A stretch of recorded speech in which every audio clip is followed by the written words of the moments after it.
Good evening, SpeedGaming. This is Final Fantasy I Randomizer, Week 2 of the Duckling Derby. I am Deadpulse. Joining me in the booth tonight, we have Saracen. How's it going today? It is going quite well. Yourself, good sir. Oh, it's just wonderful. So, for the backstory on everyone, we had a 6-week boot camp. This is where we take all of the new runners, we showcase a bunch of different features of the randomizer, put them through a lot of tests, and this is the result. We have a 5-week tournament for just new players. So last week, let me just run down the top 4 here. We had, in this group, so we divided everyone into 2 groups. The first group is running tonight, the second group is running on Sundays. The top 2 of each group after the 4 weeks are going to make it to a fatal 4-way for the finals. So last week we had Phoenix 29 come in first, J-Man come in second, Budgemano come in third, and Walls of Jericho come in fourth. Budgemano and Walls of Jericho are 2 of the runners that we are restreaming. We also have Chest Jerk, who came in 5th. And we have Iron Rusty, who I believe came in 9th. I probably should have looked at the list and not just tried to memorize it. But it's all good. You know what I will say is that last week we had some stunning performances in that free Enterprise flag set. Oh my goodness. And tonight we throw them through the ringer of Entrance Shuffle with Shard Hunt and a Force Ninja, which is very exciting. Oh yeah, so this is like the first time that we've ever done a Duck Derby that had a Force Ninja. We also took the tail out of this, so nobody can promote. Saracen, you want to go over the blurses really quick? Sure. So fighters are coming in with plus 40 agi, plus 20 hit percent. Delicious, delicious hit percent. The ninja has night spells and plus 20 agi on top of, I believe, having a base 80 on that. Yes. Am I right on that one? Excellent.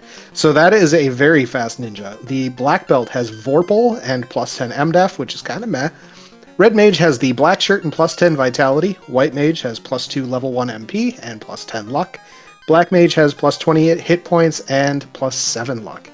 So the Mage is kind of whatever. It's nice having the luck on the Black Mage, nice having the Vid on the Red Mage if you're taking those.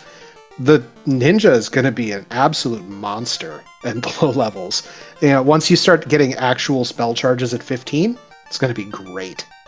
So I see we have a couple of different strategies here. Iron Rusty in the top left and Walls of Jericho on the top right, opting to take black belts.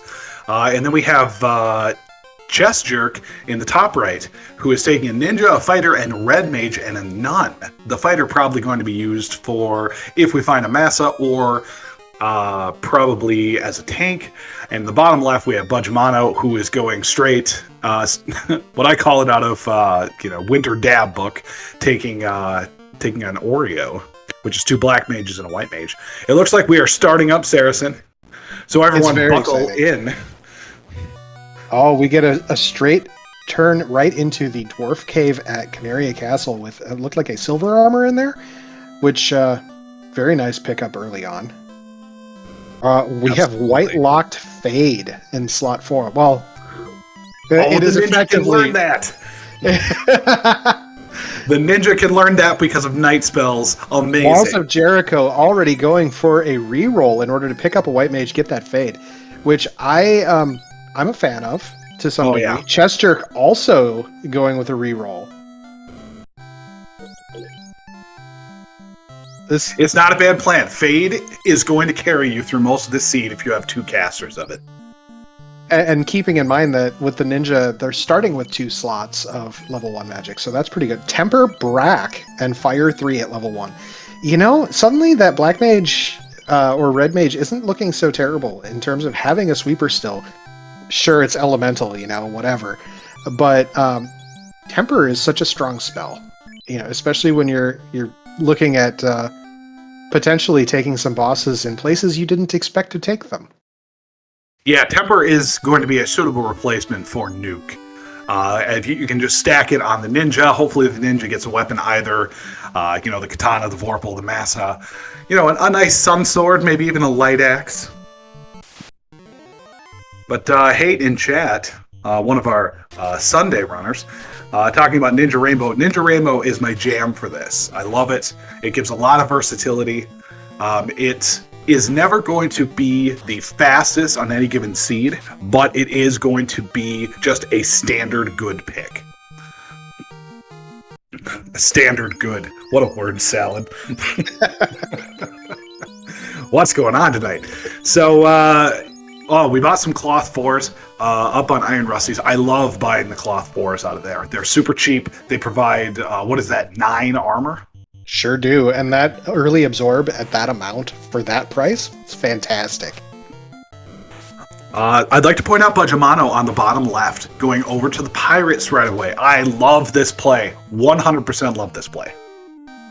You want to get level 2 magic. You want to get a free key item that you know is going to be there. We get the rod. That's a nope.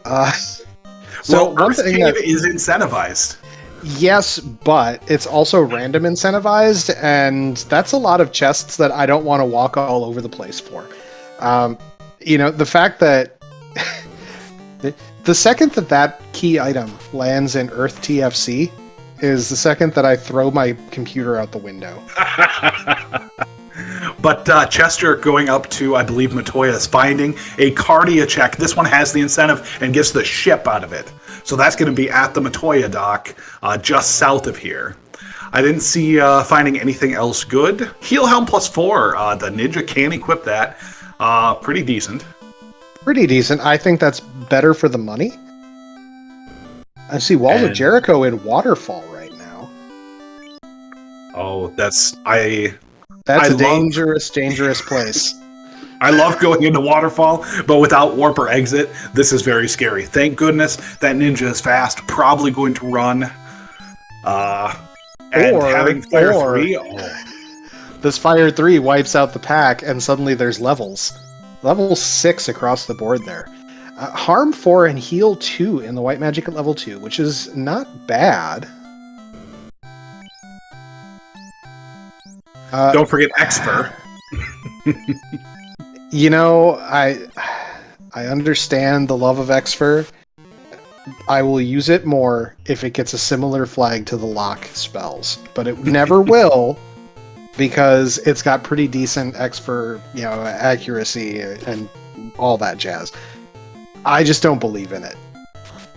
So at the waterfall tile, we get the canal from the friendly robot. There's also a water tile. I think it's just a regular water tile. I didn't see any Nagas on it. Not that we have a reasonable ice spell to deal with them. I mean, we have Fade. We also have Run with an ambush, so that's We have Run. Run is the best spell to cast against that group right now. Yep.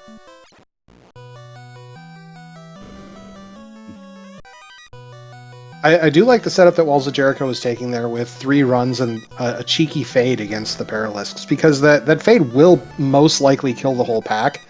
And, the White Mage, maybe it'll run. But so you take out Go ahead. You take out that pack of Paralisks, you get a decent chunk of experience here. So. Oh yeah, Paralisks are great for experience. The problem is that Fade is the only thing that's going to work on it. I don't think Fire 3 is going to cut it. Sometimes it might, but... Budgemano is the first one going into Ice Cave, which is in Vanilla Temple, Temple of Fiends. Temple of Fiends. Yep. That's the name of the place. So we get the slight clench moment here, as Walls of Jericho did not have any save items after walking out that waterfall. And so can we get back to Canaria safe? Yes, we're safe. Oh my goodness. Chester, given our first look at level 3 stuff, to my knowledge, we have Nuke Fast. That's the level. So this looks like, so if we can get Life at level 3 or Life at level 4, this definitely looks like a Red Mage seed. We have Exit. You know what? Exit. Exit is the poor man's life.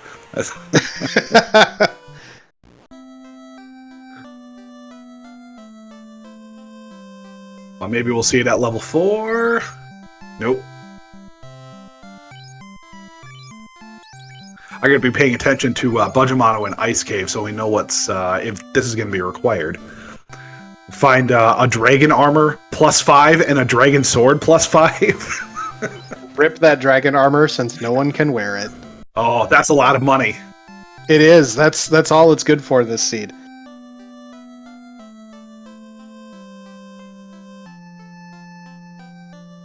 So I do like chancing and going into this ice cave because there is going to be an item. It is a sun sword +3. That's a great pickup.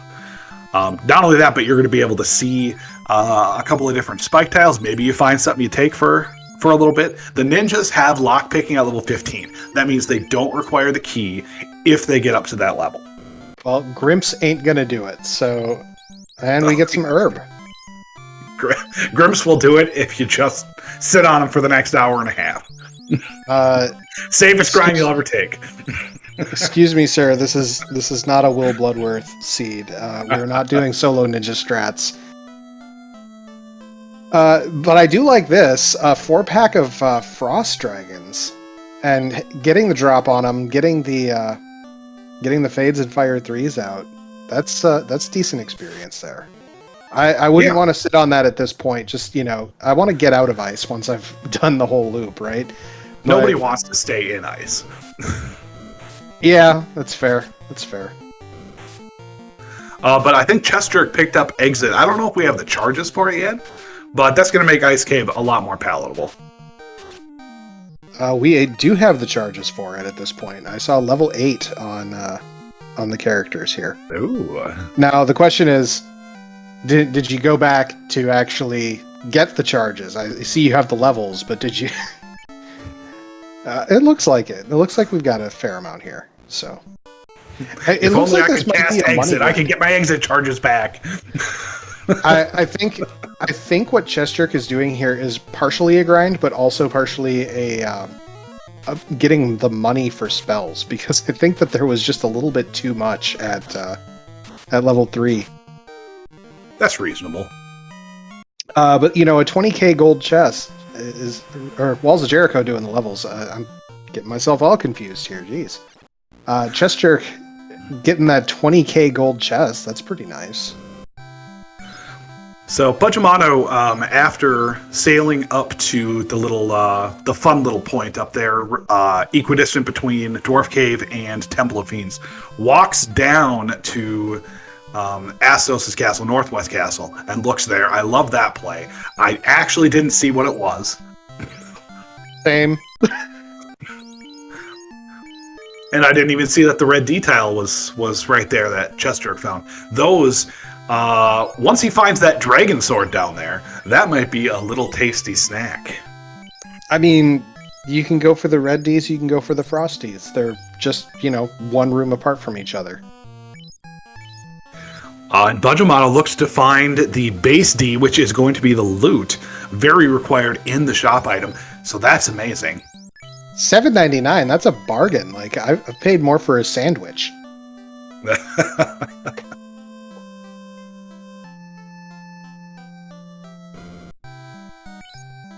I just realized that he was in the Canaria shop.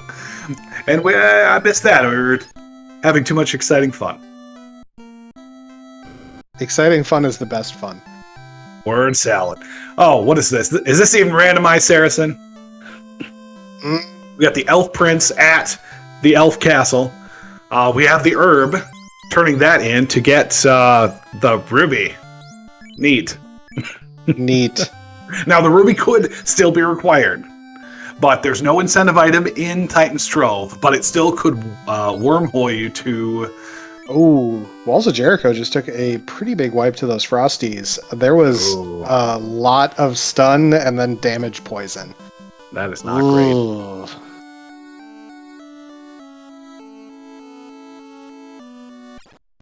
Not great. So one thing that I would do is kind of mark this location in the back of my mind for when I get either the key or up to level 15. There's 4 free checks in that in the Elfin Castle. Maybe they have a shard? Maybe. Maybe they have a Masa. You never know. Those things hide everywhere. This is such a counter to, or I guess a juxtaposition to last week, because last week it was how many chests can you not open, and this week it is open all the chests.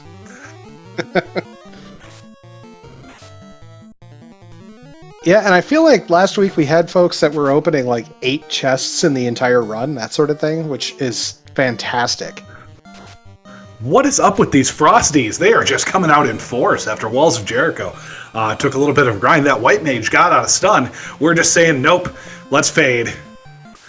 Oh my goodness, low rolled on a couple of them, not enough. Dazzle's coming out. Damage poison. Oh no, White Mage does not survive. We have wiped again. Terrible. Yeah, this is pretty rough. This is the definition of how the randomizer works. You have 2 of the runners who have gotten through Ice Cave, no problems whatsoever, never saw that trance. And you have Walls of Jericho seeing it twice now. And Chest Jerk, too. So now we have Bajamato has found the Temple of Fiends. Big find. I just got to figure out where this is at.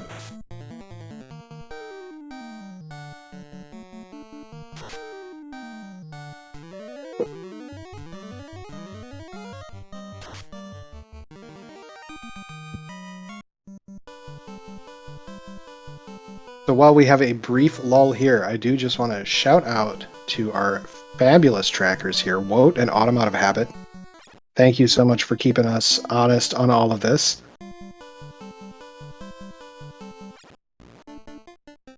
Marsh was Temple of Fiends, according to our tracker's notes.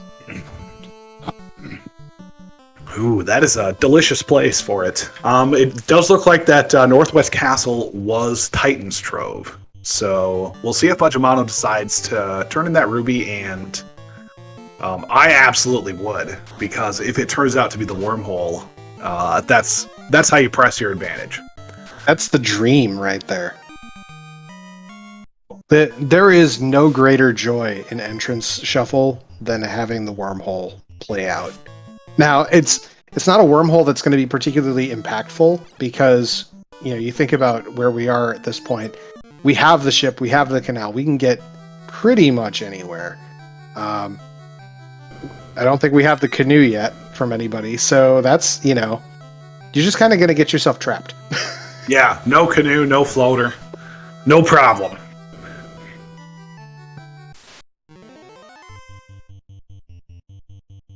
One thing I do appreciate seeing as well in Ice Cave is taking advantage of holding down B and not speed walking your way into a hole. The number of times I have lost the eye grind because I stepped off in the wrong direction or overshot or whatever, it is a maddening thing. But slow and steady. Let's just get out of here. Let's not fight these Frosties any more than we have to.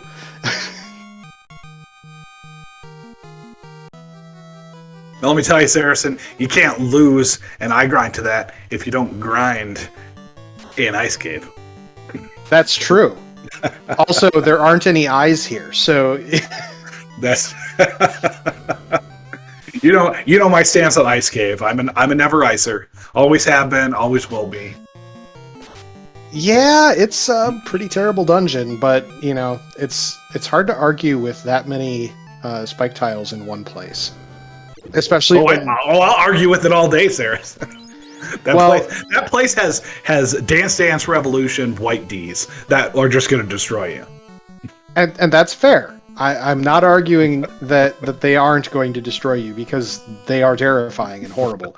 However, having 2 semi-protected spike tiles where you have a door for a free space, and you have the ability to walk on the ice, lava, whatever that is, to kill off a couple of your party members, makes it a really handy grind spot. Now, It's not quite as good as, like, say, Volcano and taking the Agaba tile, near and dear to my heart, but it's not bad. And I've certainly taken races with that. Now, Sarah, so when you signed on for tonight, you promised you weren't going to make so much sense. I expect you to hold to that. Let's stop with this nonsense. Correct logic here. This nonsense sense? What is this? I didn't sign on for this. I'm trying to watch some Final Fantasy Randomizer Duckling Derby 2022 here. For 11K, what is this? Oh, And Armor Shop coming through with the goods. Pro Rings for 3K as well. That is pretty huge. Now, I gotta say, Budgemano, I love the play generally, but just kind of shuffled that dragon armor around like it was actually going to do anything but be a paperweight. it's a lot to remember. Most of the time when you see dragon armor, you go, wow, this is literally the best chest armor in the game that you can get for your knight. And I have been caught not having a knight and also not immediately selling it. It's one of those things. If that's the mistake that you make in a game, your big mistake in a game, you're doing pretty good. Right, but you know when you're in the shop that has the gold +5s and the pro rings, like sell everything. It's a fire sale. We got fades and nukes to take care of damage. I will even sell my sword. Just give me my armor and I will be safe forever. At least get the pro rings for everybody, right? Well, I suppose. I mean, you don't need armor if you got fade. I mean, you don't need swords if you've got fade, right? That's the way I see it. And that ninja has both fade and nuke available to it, which is craziness to me.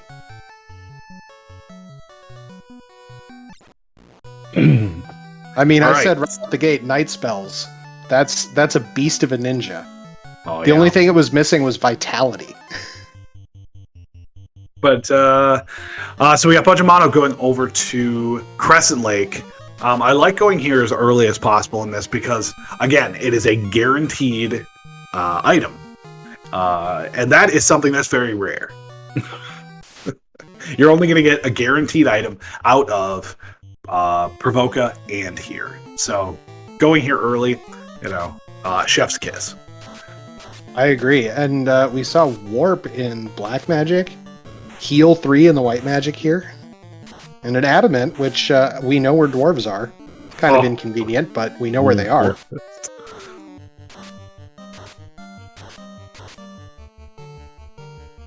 And whilst Jericho is rewarded for getting through that terrible, terrible ice cave by finding the herb, turning that in, and going to get the ruby.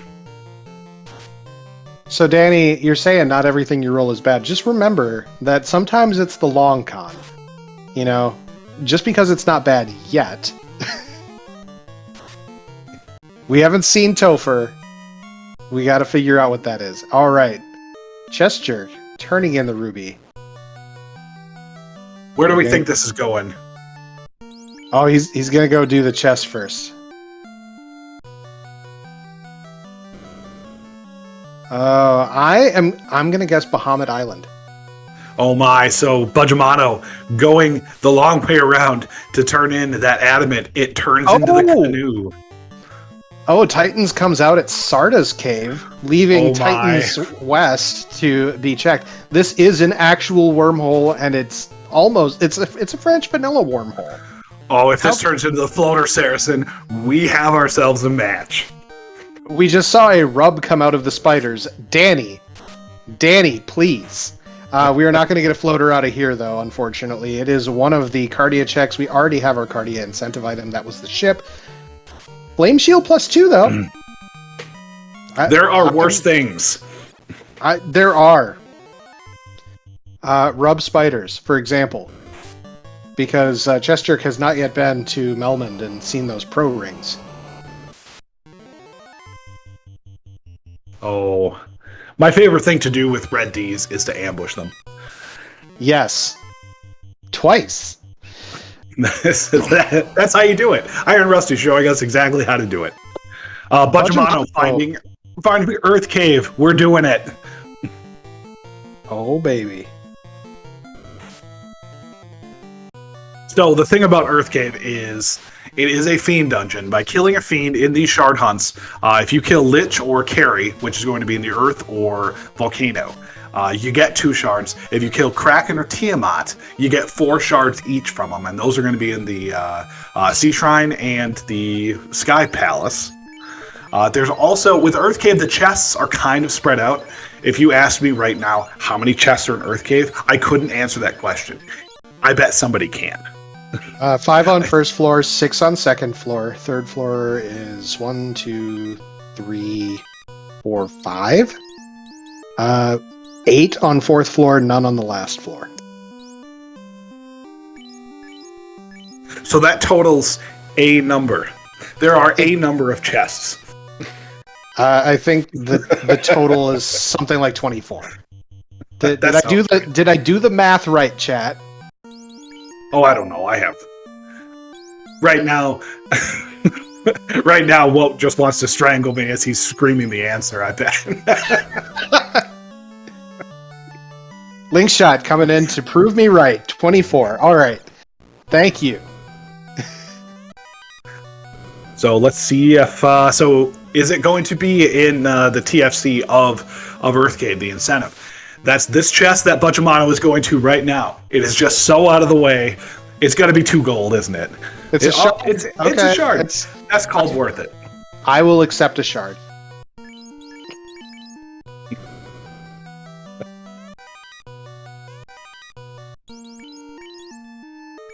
Oh, we have Chester finally going back in for, it looks like this was in the waterfall. We're going to get ourselves the canal out of this inner sea. Oh no, we're taking the water tile. Oh baby. All right, Budgemano stepping on the very good experience tile that is Zombie D's. I'm a big fan of this at this stage of the game, especially if you don't have 15 yet. This isn't a bad way to get up there. Assuming you bought those gold +5s in your pro rings, so you have the absorb to not die to these. But I mean, you've got spell charges for days. I think we're going to have to call Danny the Queen of Dragons after this. We have seen a Frost D-grind. We have seen a Red D-grind. We've seen a Zombie D-grind. And we have seen the Dragon Sword +5 and the Dragon Armor +5.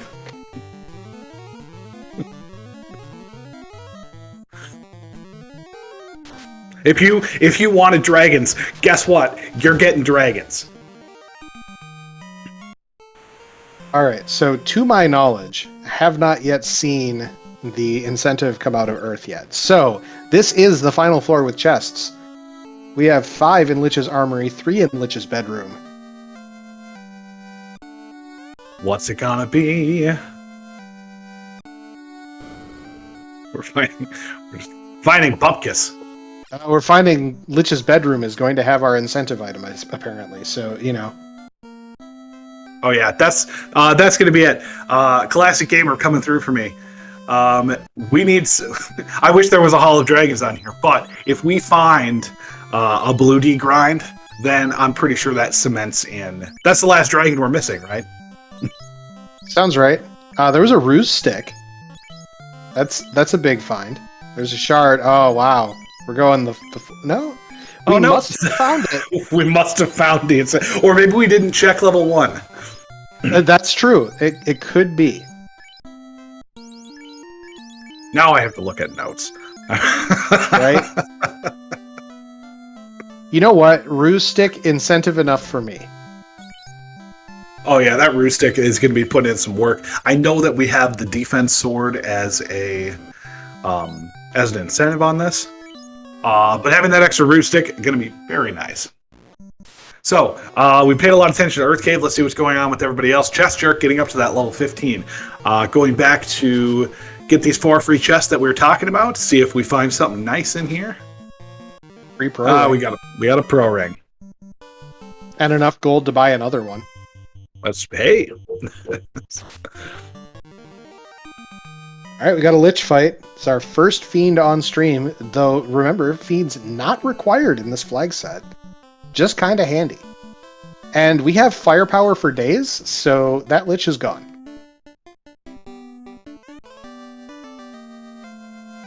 I agree, Hate. Earth 1 is so easy to skip, and you know what? It's actually made easier to skip, like, when you're questioning if you have enough firepower to go kill Lich.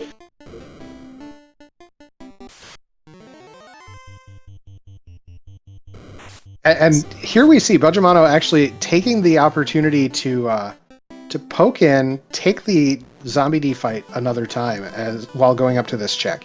You can avoid that spike tile. but it's here, and now you're level 14. That's only one level away from having a key for free. And we get a crystal. Crystal is nice. Chest Jerk going back to Canaria now that we're level 15. Have a free key to get the dwarf locked. Finds a light axe +3. Not terrible, but nothing really else in there. Budgemano getting up to level 15, getting the free key out of here. I don't think we've seen Notoya yet, have we? Yeah, we have.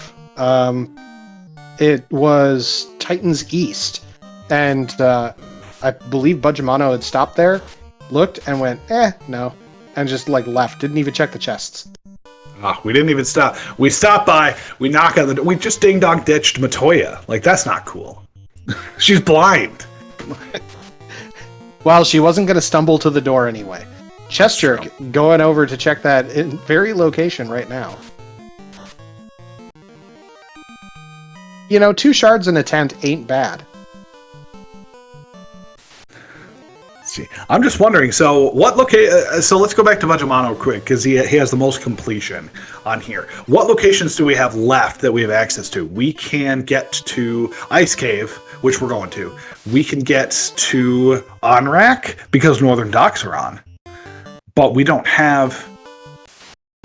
We can also get to Vanilla Ordeals. What am I thinking? Right? How are you forgetting Vanilla Ordeals? Oh goodness, go to Ordeals. That's where the floater's going to be. Whatever it happens to be. It's going to be like Sea Shrine.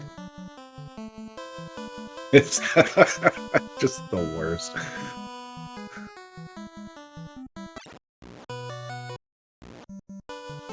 Oh, look at that.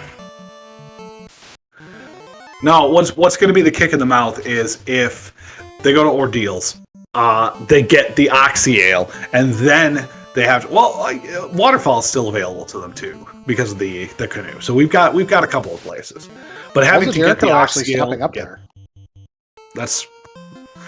And getting Chester getting Marsh Cave. Marsh is not incentivized, but there are a couple of chests and a grind tile down here.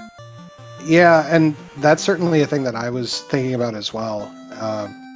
It's really easy to assume that Marsh is going to be incentivized all the time. In this flag set, it just happens to not be. And believe me, when I found Marsh earlier today running one of these flags, I definitely walked in, took a couple steps before I went back and checked my incentive list.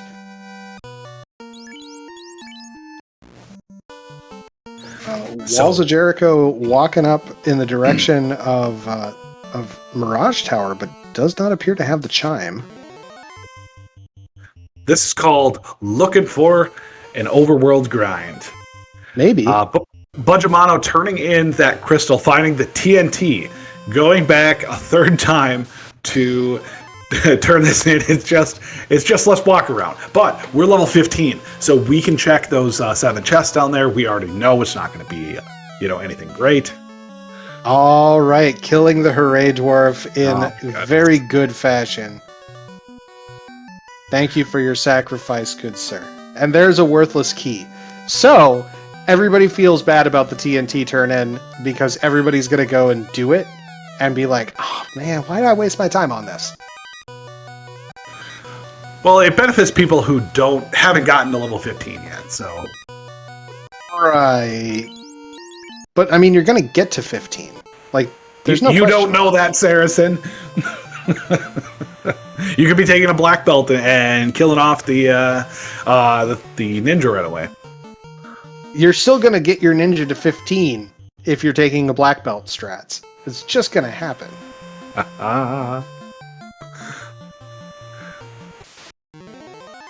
All right, we see Budgemano heading over to Ordeals now. What is in Ordeals? Insert Jeopardy theme music here. Oh, we get Sea Shrine. It was Sea Shrine. So Sea Shrine is a random incentive location, and there's a few boxes to the left. There, the gold +5. Hey, making up for lost armor. That's nice. Now, I'm just going to put this out there, Saracen. It is possible that this Sea Shrine is a treasure trove of shards, and it turns out that floater is not going to be required. Not likely, but it is possible. It is possible, in past entrance and floor shuffle, which is, a slightly different animal than this. But I have had seeds in Shard Hunt, 32 shards, did not have to leave the Circle C. So, you think about that, that's pretty good. Yeah, right now, let's do a quick shard count as we're going through. It looks like Iron Rusty sitting at 4 shards. We're getting out of the Inner Sea, and we're going to quickly gain some more of those. I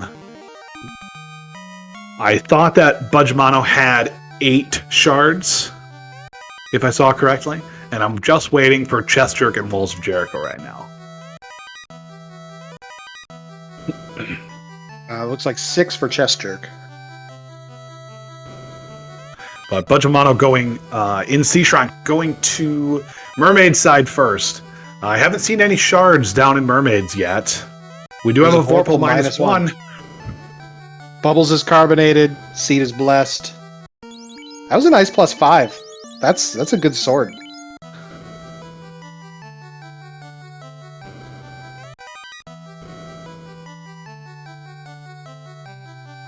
I don't think we're getting what we want out of this. Out of this Mermaids.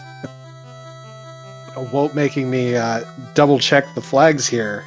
With the Vorpal came up and Wout said, "Oh, hey, there's the incentive." No, the Vorpal is not incentivized. So I just think it's neat. Not at -1.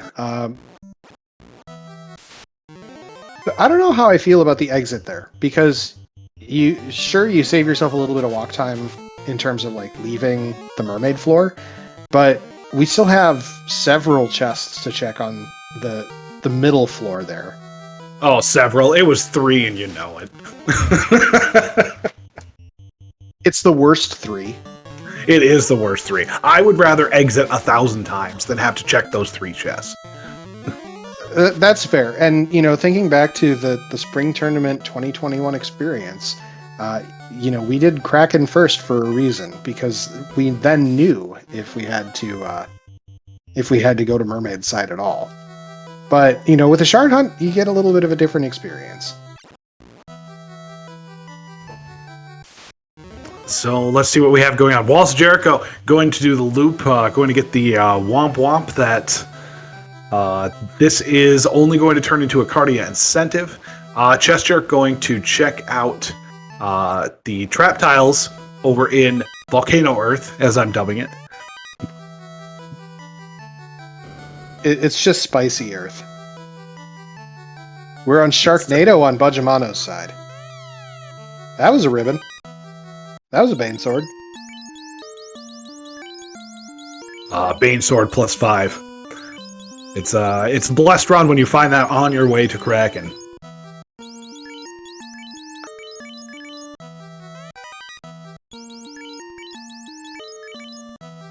And Iron Rusty finding that Earth Cave turns into marsh. Nope's out.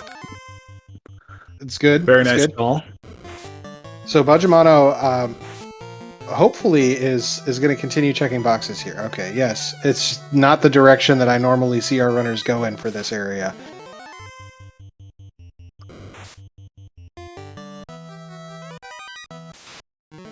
Now Chest Jerk is checking all of the chests on the first floor. Gonna find that crystal first, and then probably not gonna check too many other chests going in here. Maybe the Earth Armory, and maybe a couple on the way. I am always in for Asher Trunk, because it always pays out. Sometimes it only pays out 10 gold, but it does pay out. Nice. I think you're talking about the 3 chests that are behind the tile, correct? No. Asher Trunk is the northernmost chest of Vampire Floor. Gershurk Big Eye tile? Is that what I'm seeing here? In literally the worst place ever. No. This was on one with that has a free step under it. It could be worse. It could be the one up and to the left from there. Saracen, we just found the bottle, which means that Waterfall is going to be holding what we need. Did we actually see Ice Cave? As I go back to our tracker's notes. Yeah, we did. No, Ice Cave, Vanilla Ice Cave turned into Bahamut. Oh, okay. Well, good news. You were correct about the exiting out of the middle floor on the way to Mermaids. We get to see Fiend number 2 of our on-stream runners by the same guy who took out number 1, and we're seeing fades, and there's a swing from an Ice Sword for 200. Fire 2 coming out of Kraken. Kind of concerning, but not really. We get a Temper and a Fast.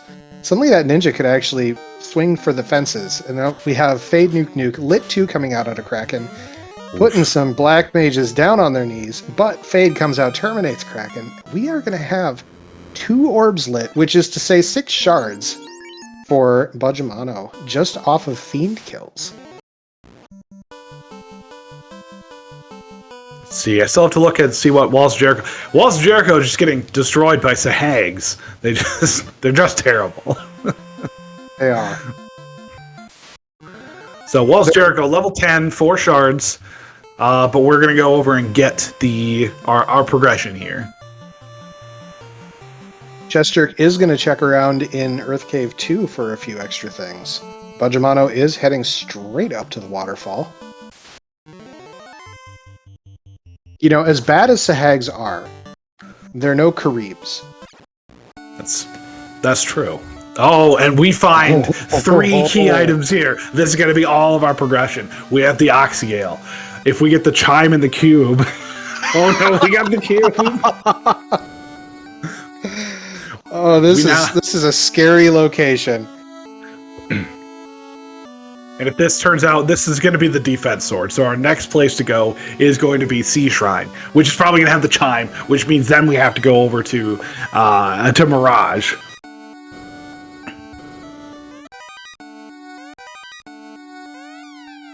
That was the power block. So close. So close. This is the nightmare when you're running these. We have checked literally every location possible at this point. We get the glimmer of hope that we're going to open up this seed, be able to check those cardias.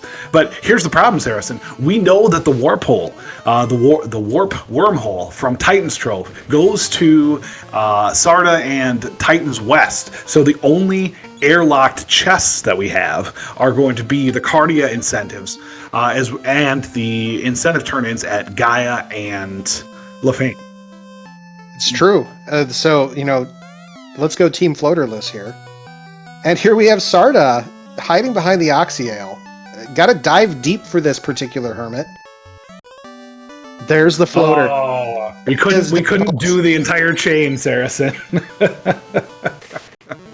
There it is. So let's recap this for everyone. It is 40 minutes in. We have been on a quest to find this floater.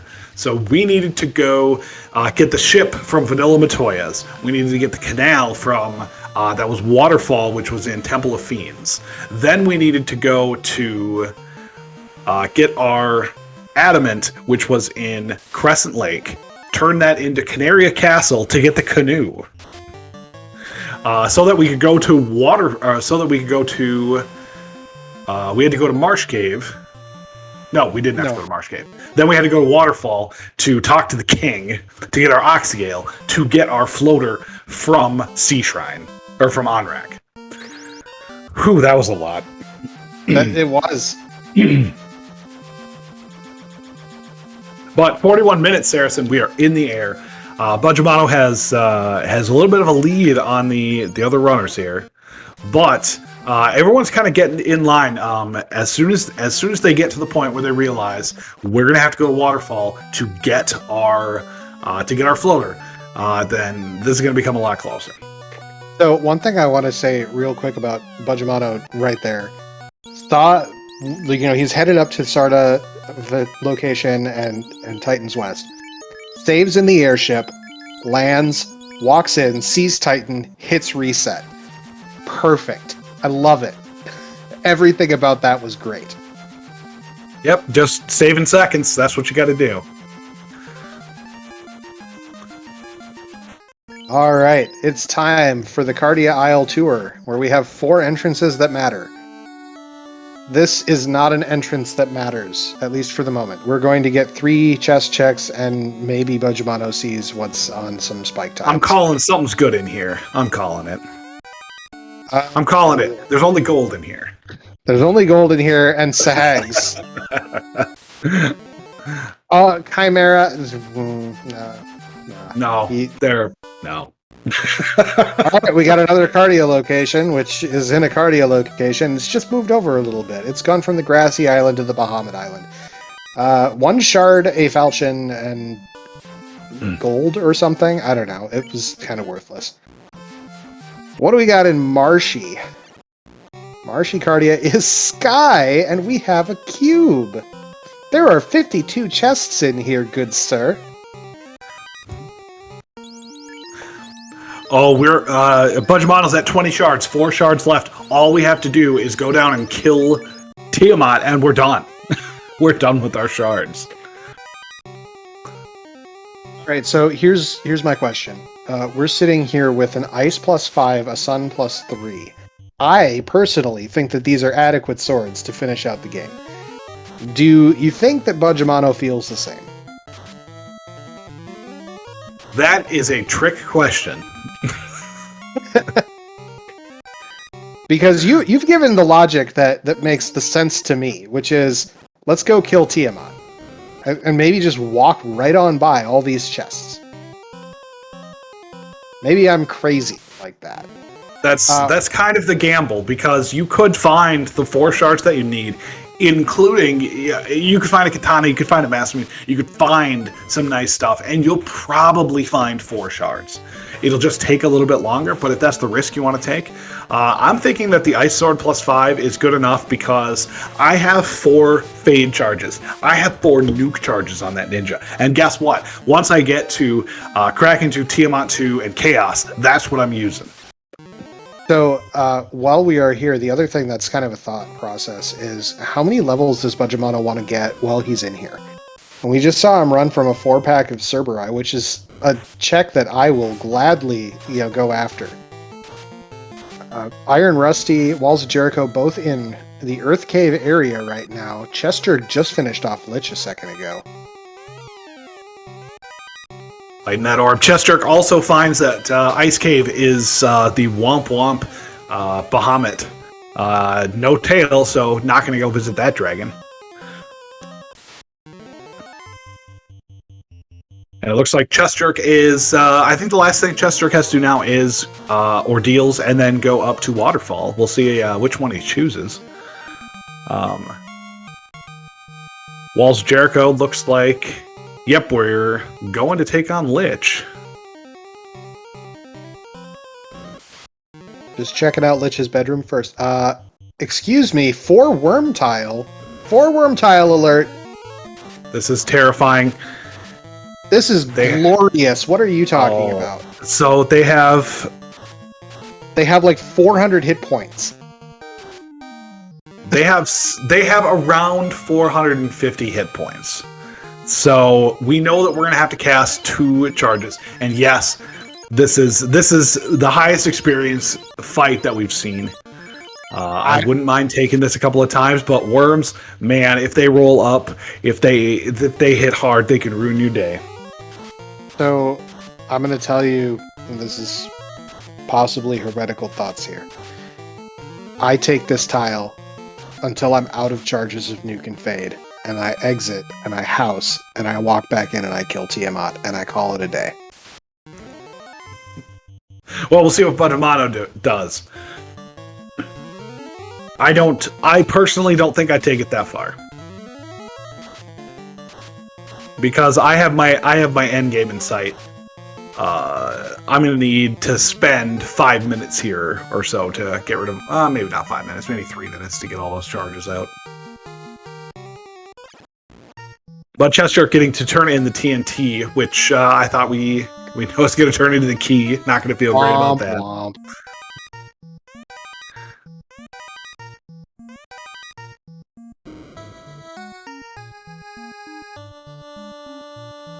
And so we still have an checking- incentive. We still have an incentive up here in Sky somewhere. It's true, and Budgemano checking just the right 5 chests on Sky 1 and then leaving. That was a very skinny Gurnaga right there. I appreciate how fast that Gurnaga got out of the way.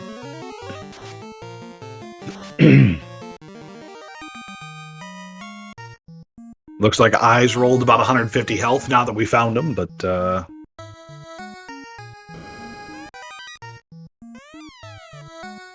was that an opal bracelet? That was all the shards you need right there. +2. I don't think you bother killing Tia at this point. I think you either exit or you go back to that worm tile. But that is all the shards for Budgemano. That is a commanding lead in the restream. Yeah, we have loot, we have our key, we have all the shards, and a pocket full of dreams, because I think we're level 20. 21 at least. 21 was when he left the worm tile. Bonus shard there. And a mage stick. But there's the exit. We out of here. We're out of here. Chest Jerk, getting the Oxyale, getting the cube. We're going to be getting the floater relatively soon. We have Iron Rusty checking more chests down in Earth Cave. And Walls of Jericho going over and checking. Going to find out that Earth Cave is a womp womp. I don't know if... Walls has the crystal to turn in. Oh, that's right.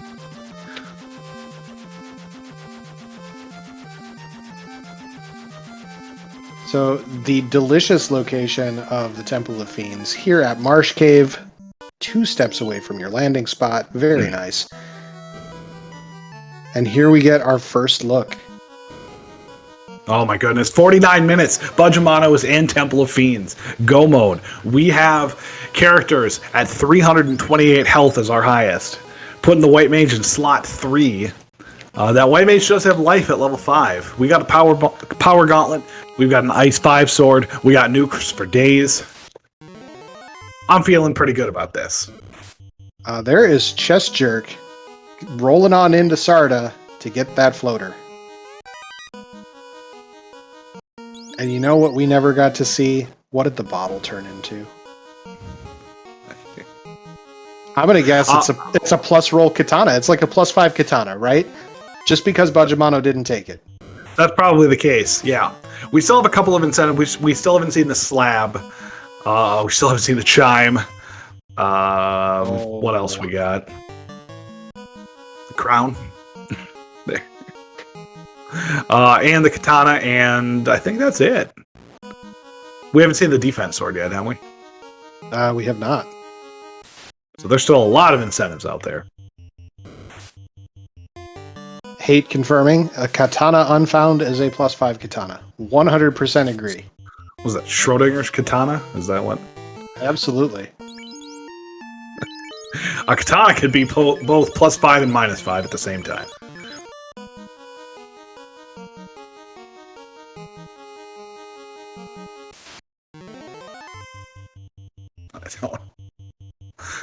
I don't like the idea of releasing the fairy 2,000 years into the past.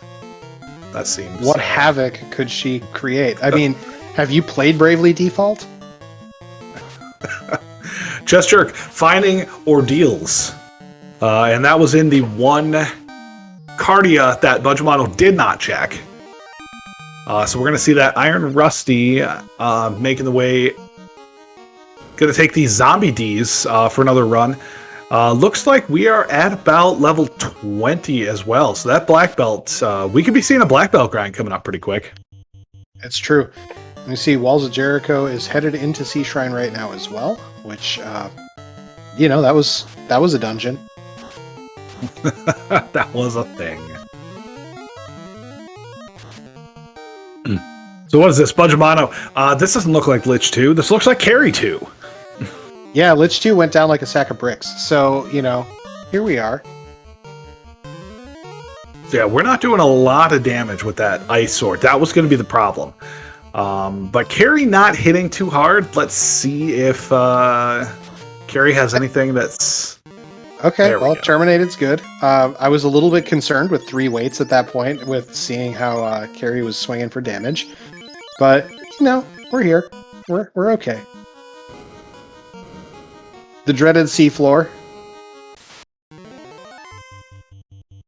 Gets the drop on the waters, gets out of there. Very good.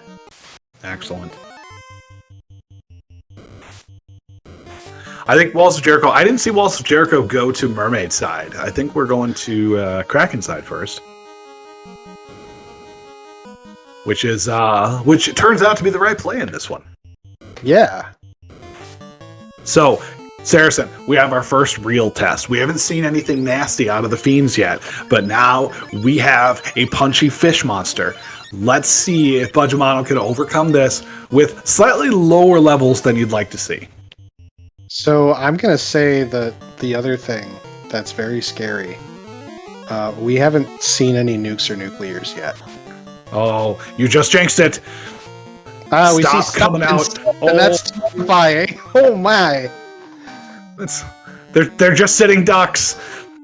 Pun intended. Yes. Oh, shoot. The chime. Chester finding the chime in Ordeals. Oh my goodness. Quad X just gets 711 damage.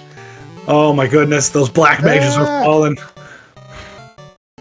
We're going to lose all of our fade charges here.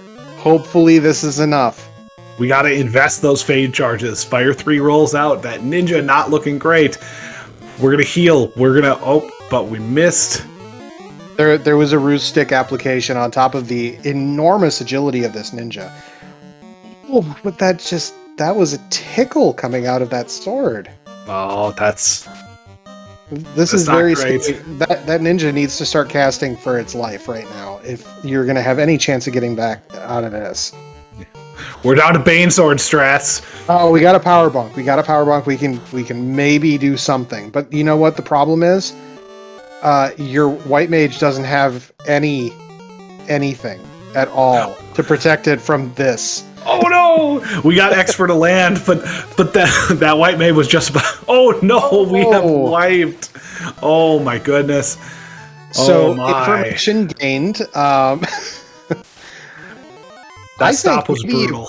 Maybe you move that ribbon to somebody who can do damage instead of the white mage for the Kraken fight. I think you just need to not have stop hit all your characters. I mean, yes, this is true. And you know, the other thing that's kind of a funny thought is, what if this means that Iron Rusty, bringing a black belt, takes that black belt to 42 and just punches Kraken before it can do anything? That is how you beat an angry stop casting fish monster. I mean, you're going to have all the MDef in the world for having a black belt at 42. That stop is basically a 3 and 256 for the most part. But we have Chestjerk, who is in...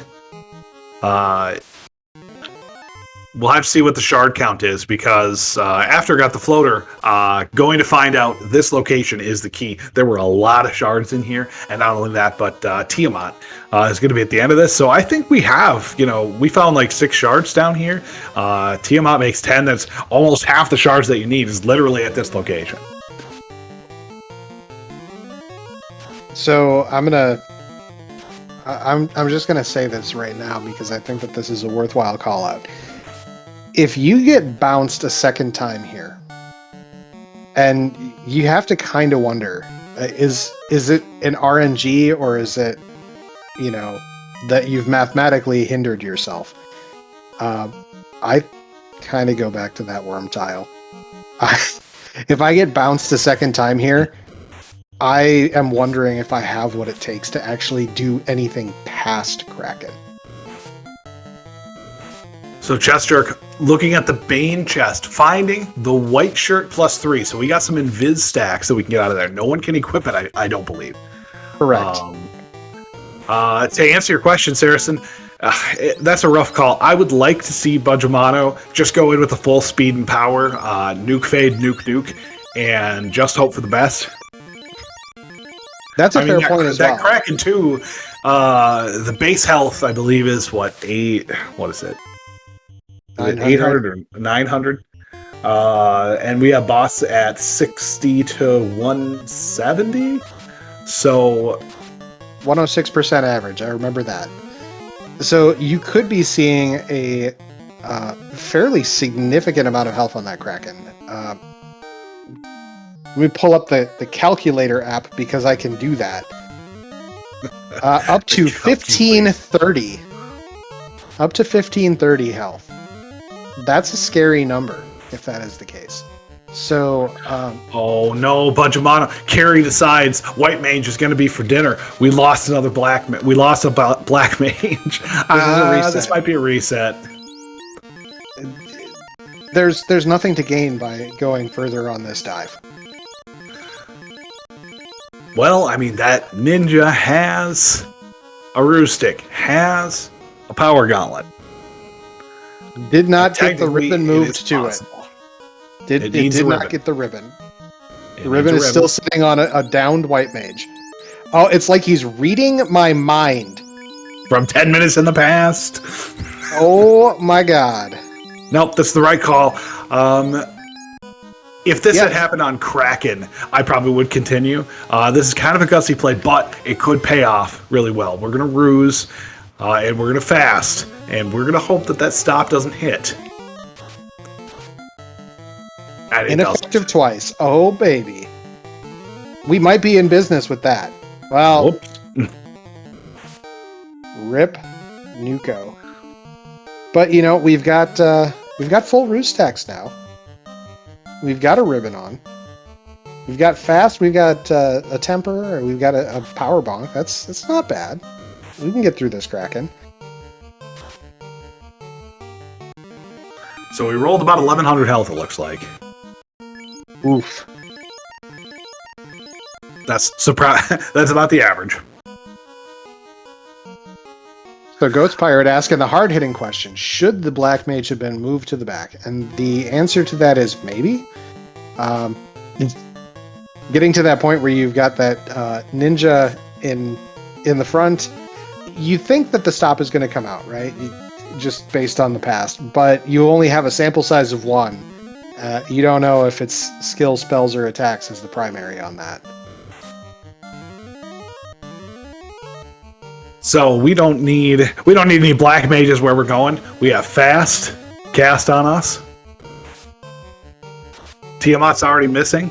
We're down. We're doing 736 damage. Probably one more hit and we're good. 261. Probably one more hit and we're good. I said, and probably one more hit and we're good. There we go. Oh my goodness, that Tiamat. But we've seen Saracen. We've seen a nuclear. We haven't seen any of the other 4-letter N word yet. We haven't seen, some of the more damaging abilities that could come out. We haven't seen Cure 4 yet. This is terrifying. Let's see if Budgemano can pull this off. We are level 22 ninja, 332 health. Chaos swings and misses already. The second stack of ruse is coming out. We should be at evasion cap. Nuclear comes out in low rolls. Thank goodness. A second nuclear and it mid rolls. This is really bad. We're at 30 health. We're heal potting in the hopes that we can survive something. Bring strats. Oh my goodness. Strats. Inferno rolls out. We're down to 4 hit points, Saracen. Blizzard! Jeez! This Take chaos got all the stuff. 409 damage. Keep the swinging going. This is what it's about. 181 damage. That's not going to be enough. We're at 500. Nuclear. And a third nuclear. I said at the beginning. What have you done? I said at the beginning, it's the long con. And you see Budgemano bugs out immediately.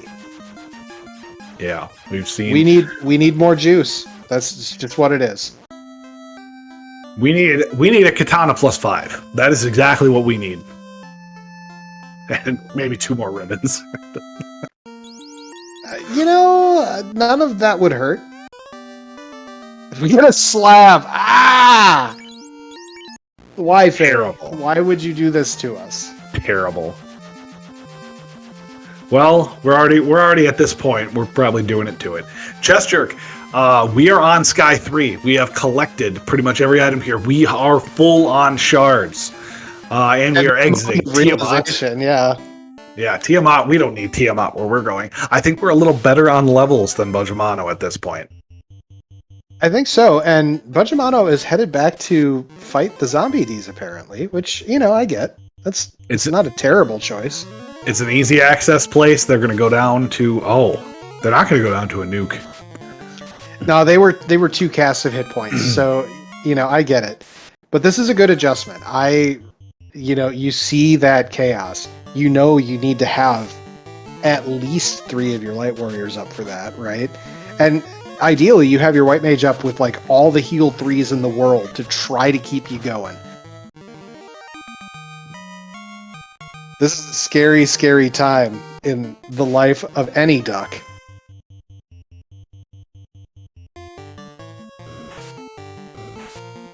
So Walls of Jericho going and turning in, getting the slab as well from the ferry. Let's see, we have Iron Rusty hanging around the Sea Shrine, taking a couple of levels here. Chest Jerk has gone back to the worms. Chest Jerk exited from Sky 3, walked right back in, right up to the Q block room, and is hanging out with a worm tile. I love it. Love it. Level 24 on Chest Jerk's team. One of the other things that's worth noting is having a second melee is potentially very helpful here. We're maybe a little bit hindered on the black magic for having just the red mage and the ninja to cast those black magic spells. However, having a fighter there who is going to have more hit points, is going to be more resilient against those nuclears, can wield the same weapons that we currently have across the board here. The downside is that fighter has been a little bit slower than having another nuke caster. So, trade-offs. Yeah, we'll see if it goes down to fighter strats at the at the final boss, just because of that hit point pool. Yep. I like that Iron Rusty is taking these fights in Sea Shrine to get the black belt up to about level 21. I have to do a shard count on him, as well as Walsh Jericho, who found the ordeals and is successfully navigating that place, finding the Catman tile and just trying to get away. Healing Catman. Is there anything worse? I mean, no, not really. Here we have Iron Rusty finding the tile, the other tile that's worth noting, in the horrible, horrible location that is Sharknado Floor. However, it's so hard to turn down the experience from those big eyes. Budgemano now up to 24 across the board. Chest Jerk continuing to take these worms. So what we're trying to do for everyone out there is at least get up to 400 hit points on probably our ninja and maybe our white mage. And that is because if one of the bosses have nuke and they cast it, the highest damage that can roll is 400. So if you have over 400 hit points, you cannot get insta-killed by a damage spell. Now you can still get baned or cracked or whatever you got there. But that's kind of the strategy. Also, since we have an Ice Sword 5, it's nice to get that extra hit in there, just a little bit of extra damage. So Chest Jerk I saw got up to 27, maybe 28, and is headed out to get that initial information about Topher. That's, I think it's a very reasonable place to stop without the knowledge of what's in front of you, right? But Budgemano knows a little bit better and has taken those black mages down and is going to two-man grind, it looks like. That is probably the correct call. I agree 100%.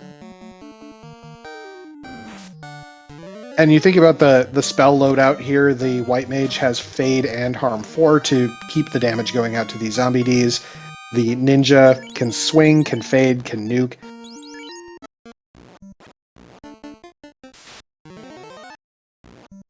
Yeah, we want our chest jerk finish with the grind. You said about level 28? Is that what you saw in there? 27, 28, somewhere in there. So we're entering Temple of Fiends around the 107 mark. We're going to see if chest jerk fares any better than Budgemano did in here. We've got a couple of levels. We've got a different party. You know, maybe this is going to work out. And chest jerk just missing a little bit from that 400 target for the White Mage. But the Red Mage, the Ninja, both above 400. It's a good place to be. Walls of Jericho heading into Mirage at the greater than less than floor. So not that far from the delicious worm tile. Delicious worm tile. Did you ever read the book How to Eat Fried Worms as a kid? Is that a real question? It is an actual real question. I like that. No, I have not. I have no follow-up to that. The Catmen have trance as well as heal, by the way. That makes them worse. That's, yeah. Heal, trans. Another heal. Just, well, thanks. We're gonna So see how Budgemano, long until you reset. Budgemano going up to 27. We are not at the hit points that we're looking for yet. Chest jerk taking on Lich. We have Iron Rusty, who is at on-rack. We have the Oxyale, I believe. Bane from Lich taking out both of the melees. Oh my goodness. Oh. That is what we like to call dangerous. Dare I say dangerous? He fights the law, but he also fights the crime, but not as much. Oh my goodness. We don't have life 2. We just have, garden variety life, which is, the hard 2 of life spells. Okay, I don't like what I just saw there on a chest jerk. You have heal 2 at level 2. You have heal 3 at like level 6 or 7. You're gonna use your heal 3s out of combat? No. You use the heal 2s out of combat. Budgemano going back for seconds. Or thirds in this case.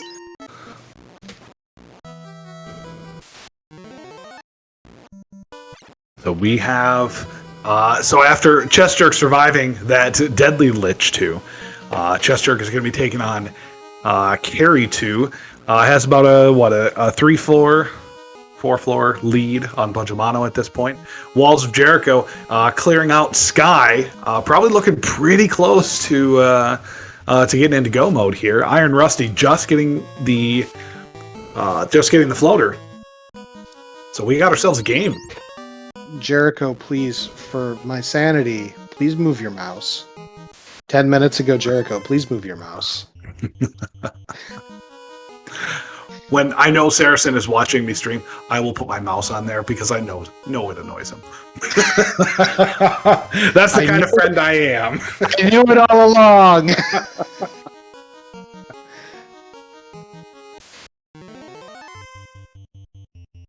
Rusty rolling up to Marshy Cardia to also be into Mirage. So that's a good place to be for Iron Rusty. But nope. We want to see what else the world has to offer, and I get it. It's a huge commitment to go into Sky.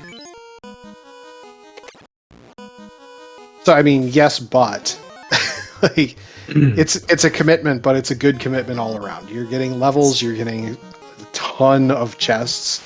If you still needed shards, which Iron Rusty does, you kind of want to go there. All right, so we have Budgemano, who has not seen Bane on Lich yet, going to take on Lich 2. We have Chest Jerk making the way to Kraken 2. Budgemano just 2 floors behind now on his 3rd dive. Chest Jerk on his 1st. They're both similar levels. We're going to see if Chest Jerk has any better luck against this Kraken. I think we still only have 1 ribbon. So, Budgemano losing one of the black mages to the first turn Bane out of Lich 2. Chester investing in that fighter, it looks like. Kraken took a swing at the ninja and didn't do a whole heck of a lot. But that's okay, because the white mage is dead now. The white mage magnet continues to smash things with tentacles. Off and away that white mage goes into the great beyond. Oof. We're not... Alright, so we got through. We got a red mage, we have a fighter, and we're resetting. Reset, yep. That's just not gonna work. Nope. I mean, it could, but it's probably not gonna work. Which puts Budgemano back in the lead. Walls of Jericho taking down Tiamat 1, which is going to put his shard count at number. Yes. The shard count of yes.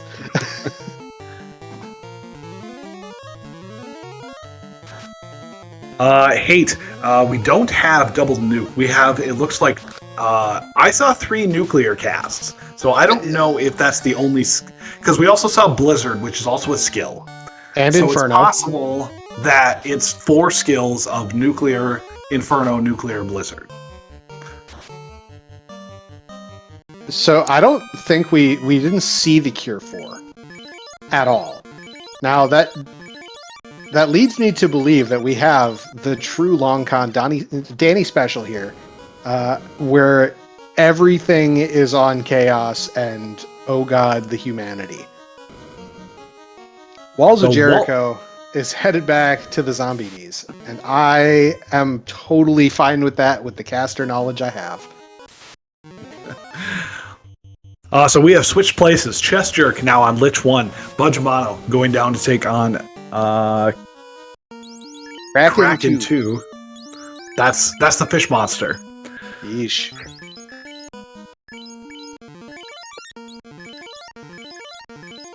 Iron Rusty, a man after my own heart, doing ordeals.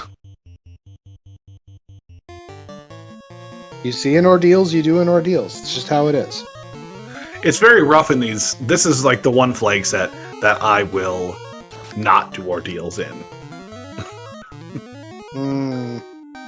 That sounds like. Who am I kidding? Talk. I'll still do it. I'll complete the game and then I'll come back and do it. Stop coming out. Only. Oh my goodness! Affects everyone but the ninja. We're power bonking. White mage gets slapped in the face. We're down. We might have to go mano-a-mano again if we're going to make it through here. Kraken 2 goes down. We have 2 light warriors. That is double what we had last time. That's true. Budgemano, mano-a-mano. With the budget monos.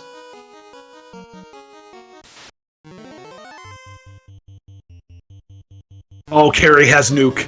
Carrie 2 That's has a reset. Nuke. Get out of there. Oh my goodness. GG go next. Chester This is decisive. Chester right there. all right, Budgemano. I think this is we're doing it to it.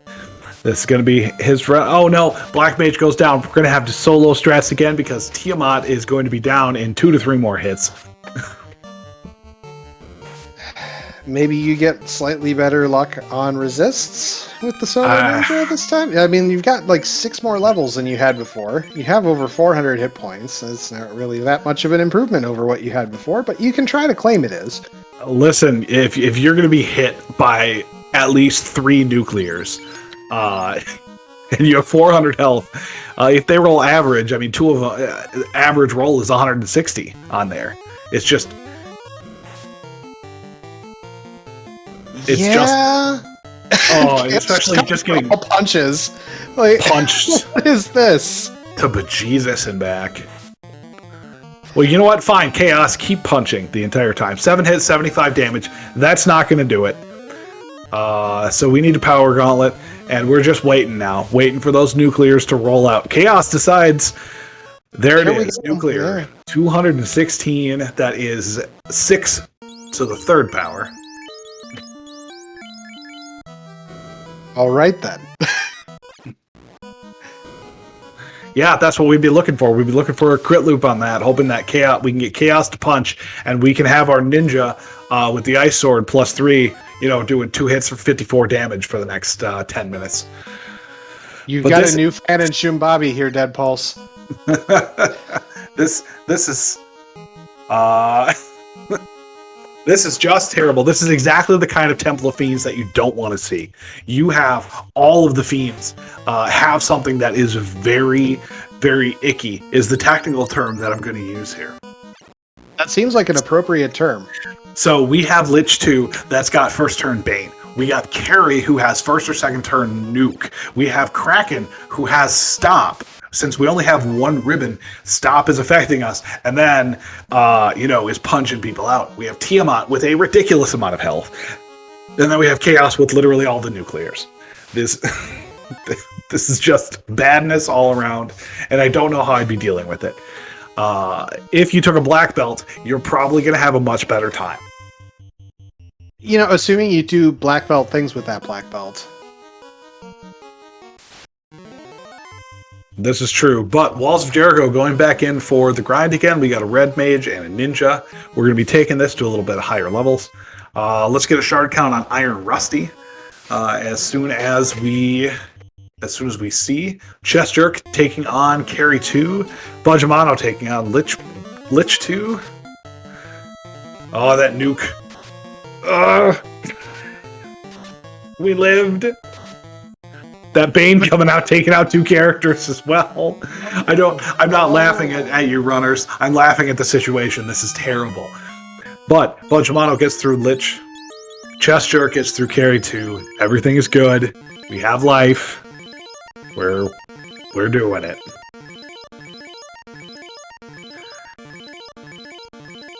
So now it becomes a question. Before, I was skeptical about taking levels because this Temple of Fiends are not this one specifically, but Temple of Fiends in general with a party setup such as a Ninja Rainbow is going to be doable around level 20.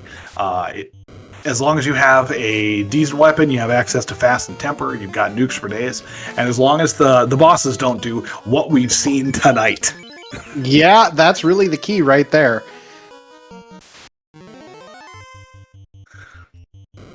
But Walls of Jericho, I'm not going to deal with this. At this point, if I were Walls of Jericho, I'd be going, look, it's already 1 hour and 20 minutes in. This probably means Temple of Fiends is ridiculous. Let's just take my ninja up to level 35. Let's call it good.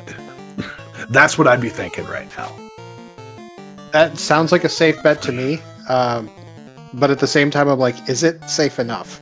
Right? You know what 35 isn't? 50. It's true.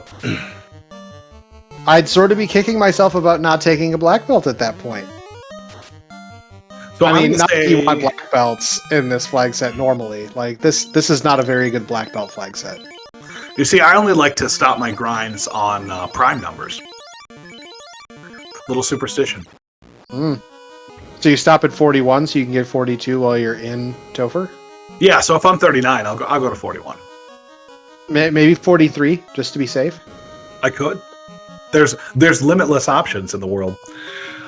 So Chest Jerk taking on Kraken 2. The ninja got out of the stun. We have white shirted to bejesus and back, so that white mage did not get taken out. It looks like, fingers crossed, we are going to have 4 party members going into Tiamat 2.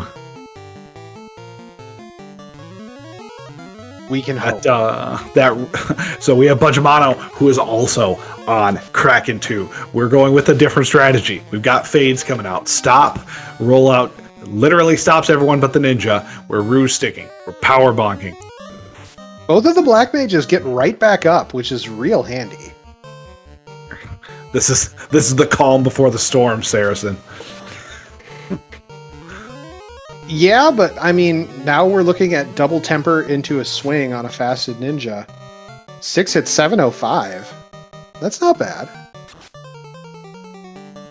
And both Chest Jerk and Budgemano have now made it through Kraken 2 with all 4 party members up. This is a first. Oh, this feels like the go big. Let's hope that they don't go home.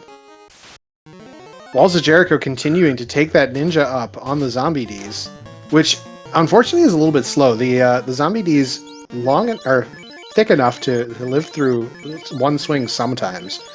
So, you gotta wonder about your math there. But so much experience. Dragon sword. So take your pick. I'll be honest, after seeing the punches come out of Kraken 2, I thought about, maybe you put that roost stick on the white mage. It's the dumbest strat, right? But but what if? Listen, Bajamano screen. We have the Black Mage tanks. We still have one active Expert not going off. We're doing some swings. We're going to try to Expert Bane because this Tiamat is thick. Tiamat doing Fire 2 up on Chest Jerk side. That fighter swinging for about 252. We know that it's going to be several turns before we're finished with this. Bass going off. Need Shield 2 goes down.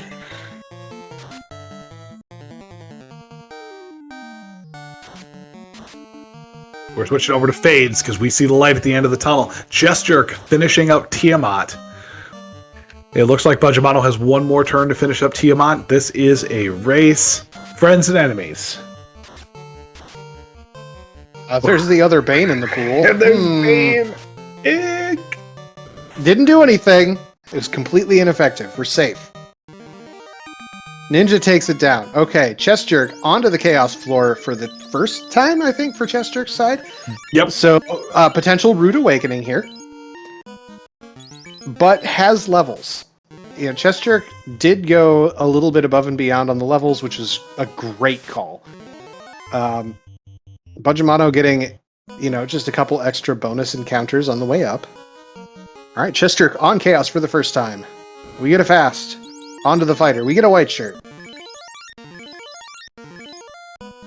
We get a second fast onto the ninja from the ninja. Nuclear comes out, takes down nobody because of the hit point pool that we had across the board here. We are surveying our options. Heal 3 from the white mage is a very good call. 7 hits, 71 damage. Sounds like we need some additional muscles there. 10 hits, 635 it looked like. Red mage goes down to a chaos punch. Heal 3 comes out, keeping everybody alive. That fighter might have been what the doctor ordered. We still have 483 hit points. We're doing a ridiculous amount of damage, Saracen. It's starting to sound like the right choice. Oh no. Bajamano gets nucleared, high rolls, kills the white mage. White mage in slot 1, very questionable decision, just like Goat's Pirate was saying there, because you know how many things are coming out of this chaos. Chest Jerk still plugging along with 3 party members up. Bajamano down to just the ninja, but that ninja is hitting hard. Come on, 27 health left to swing. Miss. 483 damage. Still not enough. Chest Jerk also on Chaos doing reasonable damage. Terminated on Chest Jerk's side. We have our first on-stream finisher, Chest Jerk. Oh, and Bajamano does it. Oh. Bang, yo. 27 hit points in a dream for Bajamano. That's how you do it. So Saracen, Chest Jerk, number 1 on stream, number 1 overall, 1 hour, 25 minutes and 1 second. Bajamano, second on stream, second overall at 1 hour, 25 minutes and 10 seconds, just 9 seconds. Separating these runners. These are some good quality ducks you've raised up here, buddy. Oh my goodness. I can't take any of the credit. They made some brilliant plays. They adapted very well. Let's see. We have people joining us now. We're going to have a flood of them. Who just joined? That's Bajamano has joined us in here. Chest Jerk in the waiting room here. So shortly. GG, Bajamano. Yeah, GG, buddy. That was something. That Temple of Fiends. Would you like to give any words to the audience on that? I did so many practices for this week. Nothing like that ever happened in any of the Tofers. Just, this was every Fiend was a gatekeeper. So Yeah. Now, you probably will catch it if you watch the restream back. I called it early. This was a long con of a seed. That this Topher was going to be ridiculous because Danny rolled it, and you can't get a nice seed out of Danny. he Much as she manually claims rolled otherwise. it too, right? So it's even It- worse. No, That's how we rate things. I just felt like I needed to keep the black mages up to get to the chaos fight. The ice +5, it just wasn't doing it without enough tempers. So that was eventually when I got them both to chaos. That's when I got through. So Oh, excellent. Chest Jerk also joining us. Chest Jerk, GG's. What an exceptional run. Thank you very much. How's everyone doing tonight? Oh, well, great. I've stopped screaming, so that's good. Good. That's a step in the right direction. I think the screaming has just started. So we were with Budgemano, talked about Temple of Fiends. You ran into a little hiccup in Temple of Fiends as well. I think you wiped out of Lich and Carry. Yeah. Tell us what you were thinking about that.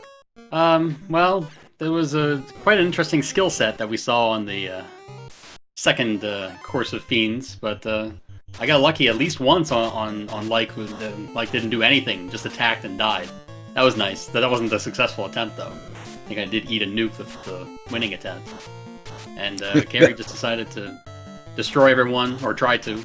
But after that, it wasn't too bad. I think I overdid it a little bit, but looking to see how everyone else did, I think going a little overboard actually was the right play. Yeah, with that, with double nuclear from Chaos, that was a that was not fun. No. The third nuclear looks to have rolled on Carrie, who also had nuke. So, Oh, really? Oh, I don't Yeah. think, did I see nuclear on Carrie? I don't think I did. I think I It was pretty deep. Okay. Gotcha. And I'm also thinking that I had my white mage just sitting there at the end, waiting, with 6 fades just kind of sitting there in the inventory. That probably could have sped that up a little bit, but ended up not mattering, so that's okay. Listen, that white mage did work the entire scene, Oh, it taking sure did. the last 30 seconds off. Yeah. Deserved it. Yeah, I do like my change. I wasn't even going to go with the white mage originally. I was going to go with a three-person party. But then I saw Fade, white mage locked. I thought, yeah, I think I won Fade, so went back and Fade. Yeah, that's right. You did initially have a different party coming out. Yeah. So I will. So your reasoning for that was, yeah, we want Fade on there. Budgemano, you started off with the Oreo, two black mages, white mage, and the thief. You obviously didn't switch. You were happy with that party. Would there, if you didn't see any of the good spells, would you have stuck with that party, or would you have switched that over for any reason?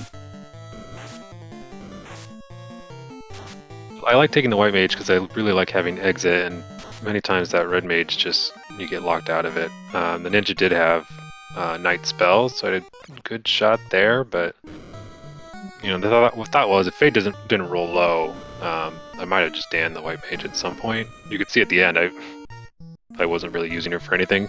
At the end I was throwing out Exfer for just to do something because I could have thrown Fade for chip damage, but really it was usually in practice I've been running these 3-man. Decided to go 4 people here. I don't know if that was necessarily the right call. More levels quicker could have been helpful, but Oh yeah. Well, I was hoping quick. to get exit. That's why I had the white mage. Yeah. Oh, I love taking a white mage on these. Like getting locked out of exit and a floor shuffle is not, or I'm sorry, an entrance shuffle is not my cup of tea. Quick update for on stream. We have Walls of Jericho, who is soloing up to Tiamat 2. We're level 31 on that ninja. This is our first time taking on Tiamat. Iron Rusty, only 6 shards away now. We are in Sky. We found the white shirt, and we're taking a couple of levels here as we're going through. So we'll see if that goes. So Saracen, you got any questions for our first and second place runners? So, Chester, one of the things that I was applauding at the time is you went back to the worm tile and you stuck it out there for a while to get those levels. Was that a concern about the seed overall? Was it a concern about not seeing any other finishers yet? Or what was the thought process there? It was a combination of those things, because I know I've definitely seen a lot of these types of seeds go much, much faster, and I felt under-leveled, and I really felt like I hadn't seen any good weapons, so I was definitely concerned about all of the refights, that I felt like a couple more levels wouldn't have hurt, and it would have been pretty good, because it looked like the worms rolled low HP, and they were easy to kill with, nuke plus fade, and it was just, I think... I don't know. It felt like the right thing to do. Because, again, I think it was just mainly feeling underleveled. That's what I felt at the time, and not having the classic, overleveled black belt, which I didn't even go with, obviously. But not finding Masa, not finding Excalibur, not finding anything better, or the katana rather. A better weapon would have been nice too. Which apparently I just found out where the katana was. But that would have been a good pickup. Would have been a quick pickup before going to Topher, but. Oh well. And I don't think we've seen the Budgemano, katana. Budgemano, you had the early Topher knowledge, as you were the first one on stream into Topher, and you went in at, I want to say, 21. The second bounce is when you went back to the Zombie Ds and took your party up, I think, around to 27-ish, right? Talk through the thought process of that adjustment. Going much higher, at least on the ninja, sort of high 20s, and just felt like every time I was over leveled for what Topher ended up throwing at. So I decided this race, try the early dive, see if I could get through. I mean, I had the ice +5, which wasn't great, but the ninja had fast and temper and a roost stick. So I thought, maybe I could pull this off. And after 2 dives, that just wasn't working. When I bounced out, I couldn't remember where the worms were at first, so I sort of committed to the Zombie Ds and stuck with it. Wanted to get really just some HP on the Thief or the Ninja and the White Mage to hopefully, keep the White Mage up so I could cast Life on the Black Mages for the Chaos fight. So felt like it was pretty slow, so I stopped around, I think when they both hit 400-ish is when I bailed on the grind. Went back in. Yeah, and I think that was a very smart adjustment, and it showed your experience in running these flags and others, as I know you've been around for a while here, so, kudos on that. I thought you did a great job there. Yeah, it was, felt a little bit of a trolley seed chasing everything down, but, it was fun. Gotta follow Yeah, it was definitely not. So not only did you have, I had to go back, like, oh, I have the adamant, oh, I have the TNT, having a quick run around, but literally everyone is going to be last locationing that floater, just because it's so out of there. Like you'd have to be a mad person to run up to waterfall that early. It feels weird actually looking at my items that I've collected. I have 4 uncollected items, given I had to collect everything else to get to the floater, which was absolutely hilarious that it came out that way.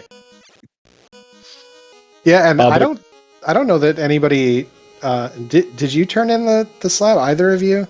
Because it was bottle to slab and then slab to shrug, because I think everybody was just like, that's just too much walking. I never even got the bottle, so I avoided that side quest entirely.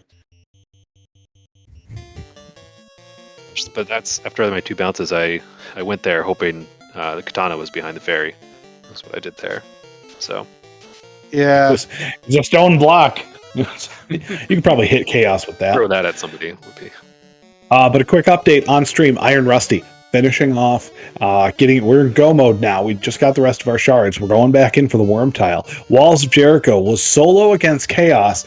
Get two nuclears right away on him, bringing him down to 5 hit points. Chaos finishing him off before he could do much damage. But we're going back in. We're on carry 2 right now.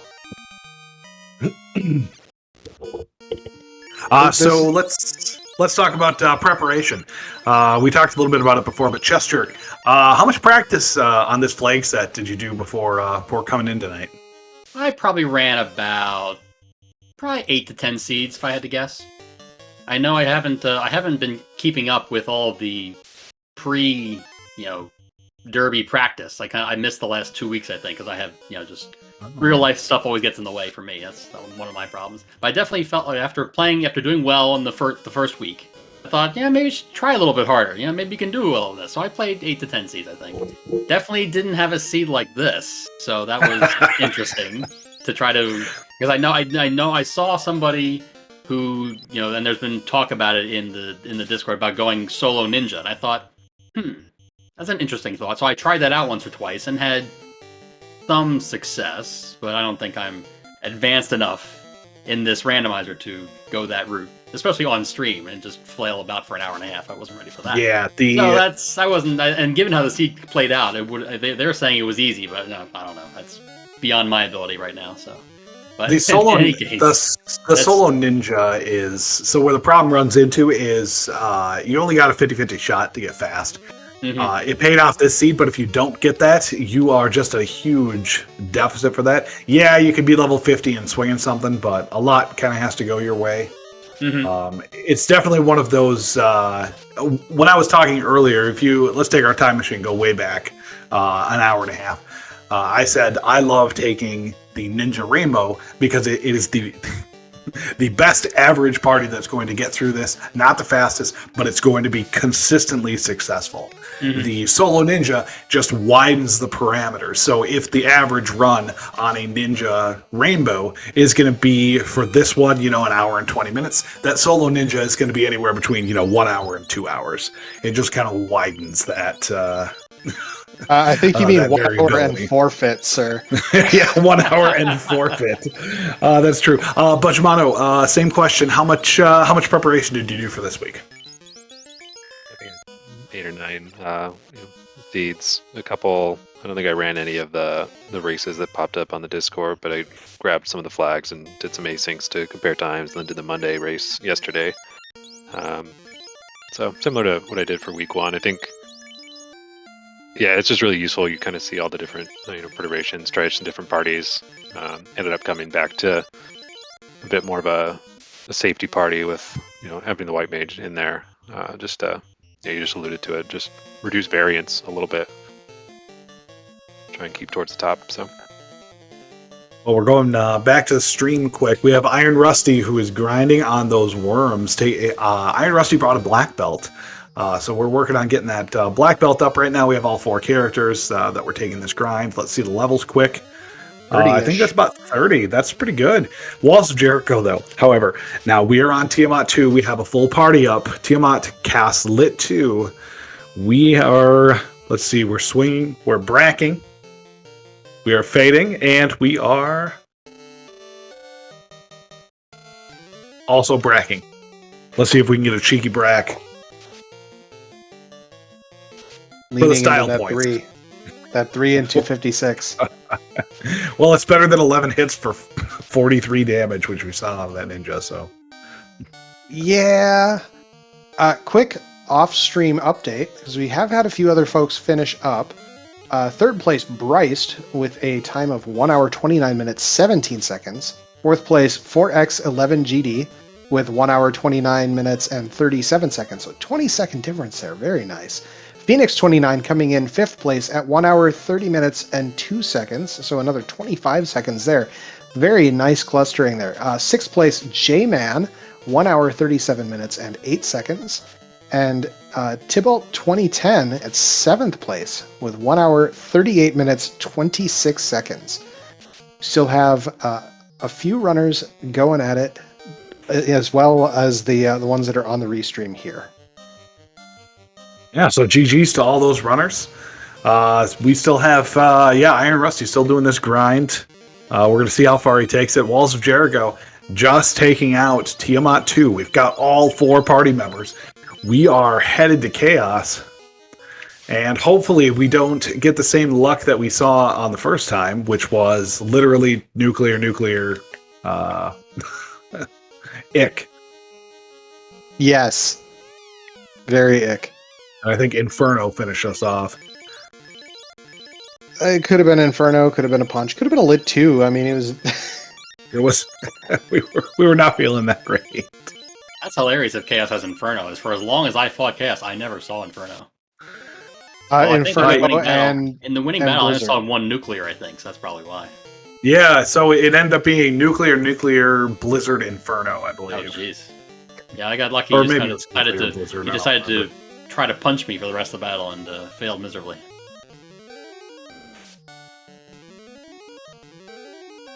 Well, that white mage taking a punch and living from chaos. We've got a fast stack. We've got some temper going on.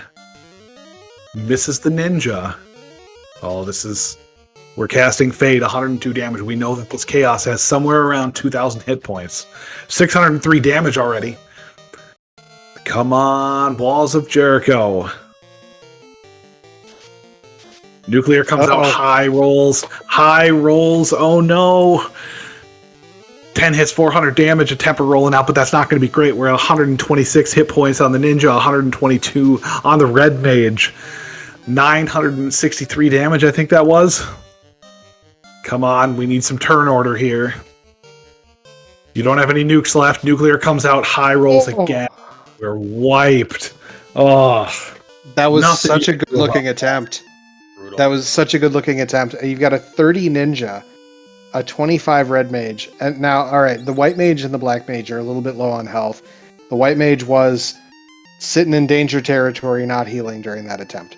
But this is doable levels to me, even with how horrible this chaos is. But maybe looking at going and taking some additional levels. Nope, we're going back. We're fighting some ogres. I'll tell you, if we don't have an ice sword +5, if we have a katana that rolled plus, or we have the mass immune, that's a win. We have just finished the game, and so that's kind of the problem. What do we do here? Getting more levels is going to help, but is it going to help as much as finding a weapon? And is that going to help as much as just nope? I can get better rolls. You know, while this is all going on, Iron Rusty's still plugging away at getting these levels onto the party. I think I'd be looking to get rid of that black mage at this point, at the very least. The white mage is handy because of exit. I would like to get out of here, you know. But the ninja should also have that. If you took both of the mages down and you just swing for the fences with your black belt and your ninja, you know, you could be mid-30s and call it good. You could also just take the black belt to 42 and be like, well, you know, we're gonna deal with whatever this is. But you know, a black shirt casting Ice 2 is not very effective against these worms.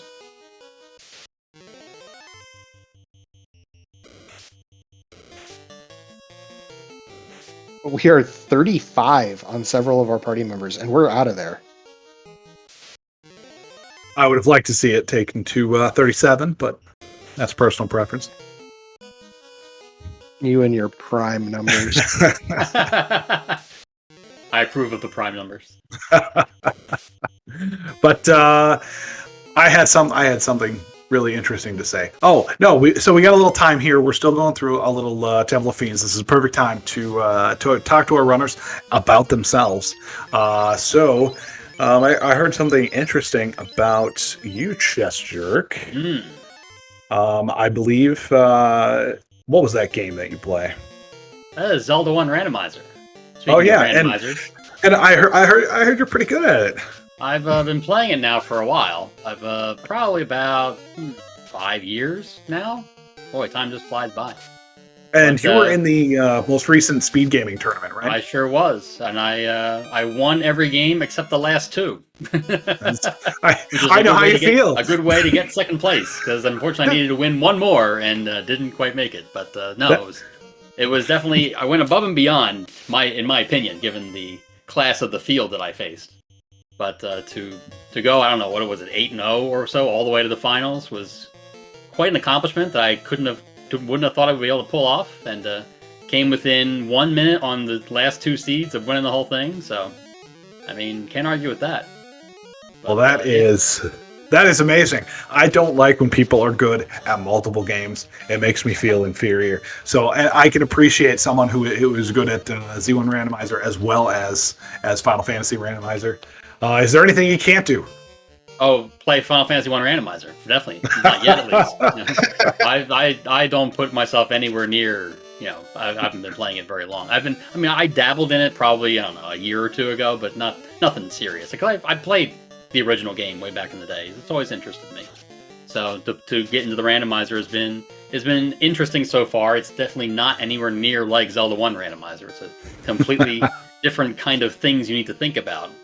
I mean, I'm sitting there thinking about my party structure at the beginning, and my hands are shaking. I'm thinking, I don't know what to pick. Thank goodness I have a ninja. I can't change that character, but the other three, I don't know. So, I mean, I was thinking, as you were talking previously, and I was thinking, I went with a fighter. And did anyone else take a fighter? Is a fighter just not? I mean, the fighter is the crutch that I lean on because I anticipate getting good weapons and armor, and I'm also realized I got like dragon armor early on. I'm like, well, I can't even use that. I can't class change. So why even take a fighter? So I'm definitely curious if I'm going to go that route, if I should be taking a black belt instead. And it definitely seems that my knowledge is not great in this area. So that's definitely where I'd like to improve as far as Final Fantasy Randomizer goes. Well, I mean, it's a good way to improve by winning races, and you did. Fantastic. Step one complete. Not to put anything up on Budgemano, finished just 9 seconds behind you with also an excellent run. Budgemano, I do not have the benefit of having my information on you in front of me, so I would like you to tell us something about yourself and your gaming experience that you are proud of. This is not put you completely on the spot here. Yeah. Right? No, this is really the only randomizer I've ever played. I mean, I dabbled a little bit with Zelda 1 just for fun sometimes, but not competitively. Sort of got into this before the derby before this on YouTube, and my brother and I would play games back and forth, and I started getting into some other races. So it's been a lot of fun. Just gotta get into the community, getting better, watching some of these puff and pulse hours and all these other Jat pods and everything, just to improve and get better. And I feel like this derby I much improved over the last one, where I was put up okay times, but sort of middle of the pack. So I feel like pretty competitive here, and looking forward to just keep marginally improving, at least be competitive. So you took third place in the first week, correct? Yeah, I was I think 9 seconds behind this week, and I was about 12 seconds behind second place last week. So you're putting in the times, but I mean, Saracen can attest to this. So Saracen was in the most recent, the only Winter Platy Party. Took fourth place in every race, came out second overall. So I had to showing up is 9/10 of the battle, though. but I mean, with these points in this thing, I don't have the points all worked out in my head right now. But I think that this might have catapulted you into first place in the group.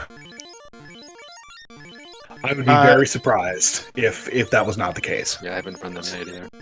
So let's forego the Twitch math in this case until Darkmoon's able to post those. But it's pretty good to come in second and third. That is a good number of points when you're having this Mario Kart style point system. That's good to know. I'm going to shoot for second place next time.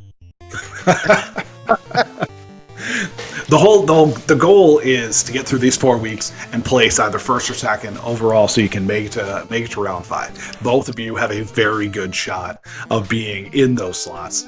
We commend you for that. Going back to what we have on stream, Walls of Jericho, going back to Vanilla Ordeals, because we're taking the Gershark and Big Eye tile, which I love. We're out of nukes, but we're taking this up pretty high. I think we were level 35 last I saw. Iron Rusty has headed into Temple of Fiends. We are like 35 across the board on this with a black belt, so we're going to see how that strategy works out. So I like where Rusty's at in terms of relative safety. At the same time, man, I kind of want to see that black belt get those last 2 punches. Well, I mean, with this scaling, 32 black belts should be enough. Should, yes. We could hear the air quotes around that. So I'm gonna go back to like the black belt fighter conversation, because the nice thing about the fighter chest jerk that you brought was that even at like level 20, level 21, that fighter had 600 hit points, and you had fast, you had temper. So basically, all the ninja is lacking in this is just a hit point pool, because those nuclears can be so devastating. So leaning into that fighter was exactly what this seed required. Yeah, for sure. Or just diving Temple of Fiends 3 times and wiping because of slightly bad luck, grinding up, and then going in and just doing it to it. Yep, makes sense. So we have, let's see, Iron Rusty casting a couple of spells here. We're doing a punch, 1,463 damage from that black belt. Yep, just doing black belt things. So we're doing it to it. I got to 1,000 on one hit with my fighter with ice +5 and a power bonk and fast. I got there eventually. Yeah. Just got to start that engine. It took some effort, but we got there. So I just want to say, you mentioned, Chestrick, that you dabbled like a year ago. There's kind of a saying going around the community that with the amount of work that the devs put in, this is a different game every year. And from what I've seen, it's absolutely tremendous, the differences that I've seen. I mean, especially with all of the different flags that I've seen, like all the beta flags and things like that. I think I tried one of the ones where there's no overworld, there's just stairs to everything. And my mind melted trying to get my way through the seed. And it took like 4 hours, but it was one of the most fun 4 hours I've ever had, just wandering around, seeing how things were connected. It's absolutely crazy. Now, here's the funny part is I have to ask you which kind of no overworld, because we have Noverworld and we also have Deep Dungeon. And they're two different modes without an overworld. Oh, okay. It must have been Deep Dungeon then. Deep Dungeon is the procedurally generated one, so none of the floors really look like themselves, and sometimes you run into towns. And then Noverworld is all the original everything from, dungeons and towns and all of that, but then the stairs connect to each other. So, just that is by itself craziness. I remember getting stuck before I realized there were new stairs, and there was like a stair in a room in the middle of Corneria Castle that is just like an NPC room in the vanilla game, and so I never went in there until I got stuck and couldn't go anywhere. So I thought, I'll just wander around, see if I see things. And then I saw like staircase, like, oh, well, that's interesting. And then from there, it was just craziness. It just kept going. Iron Rusty headed up onto the Chaos floor while we're talking about this, by the way. Just thinking through some of the flags that have come up that make this party composition so much better than we were seeing before. Having the Force Ninja is something that would have been feared a year ago, because in this last year, since the Duck Derby that I was in a year ago, we have gotten Thief Agility, we have gotten Thief Lockpicking, we've gotten all these flags that make the game just a little bit more comfortable for the Thief as a main carry. And here we are, actually showing it off as a required melee carry, well, semi-required, going into the Derby here. So, it continually impresses me how much work the devs put in. Shout out to the devs, as always. They are a fantastic team, always putting in new stuff. So, keeping the game fresh. Absolutely. That black belt is punching for 1,200 to 1,300 damage. We've seen 2 punches so far. Iron Rusty is pretty close to finishing this out. I doubt there's anything that could happen that we know of that could stop him. So let's see how this turn goes. Safety heal 3 and let's go. That's a Terminated right there. It's a Terminated. GG Iron Rusty. That is 8th place finish for Iron Rusty. 1 hour, 55 minutes, 34 seconds. Hot dang. Yeah, GG. Is that black belt definitely going burr?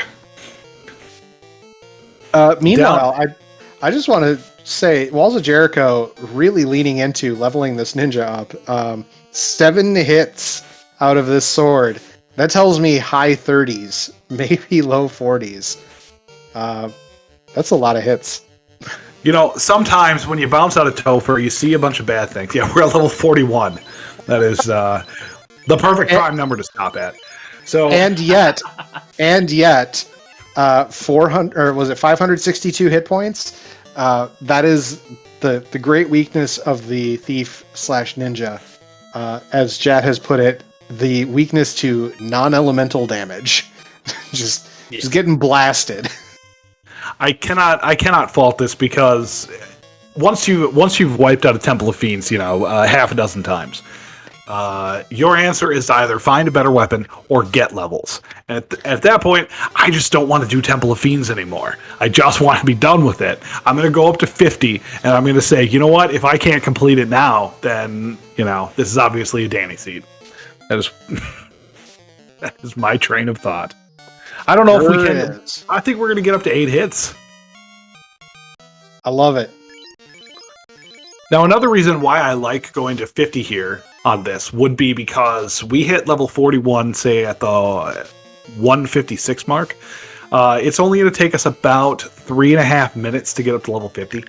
That's half a Topher dive. So if you're concerned that you don't have enough health to do Topher, just get the rest of the walks levels. it out. Meanwhile, just walks it out. Okay. 45, we're calling it good. Cursed number, not prime. Now, Walls of Jericho didn't actually kill Kraken, so we can't walk forward to exit. We got to walk all the way backwards.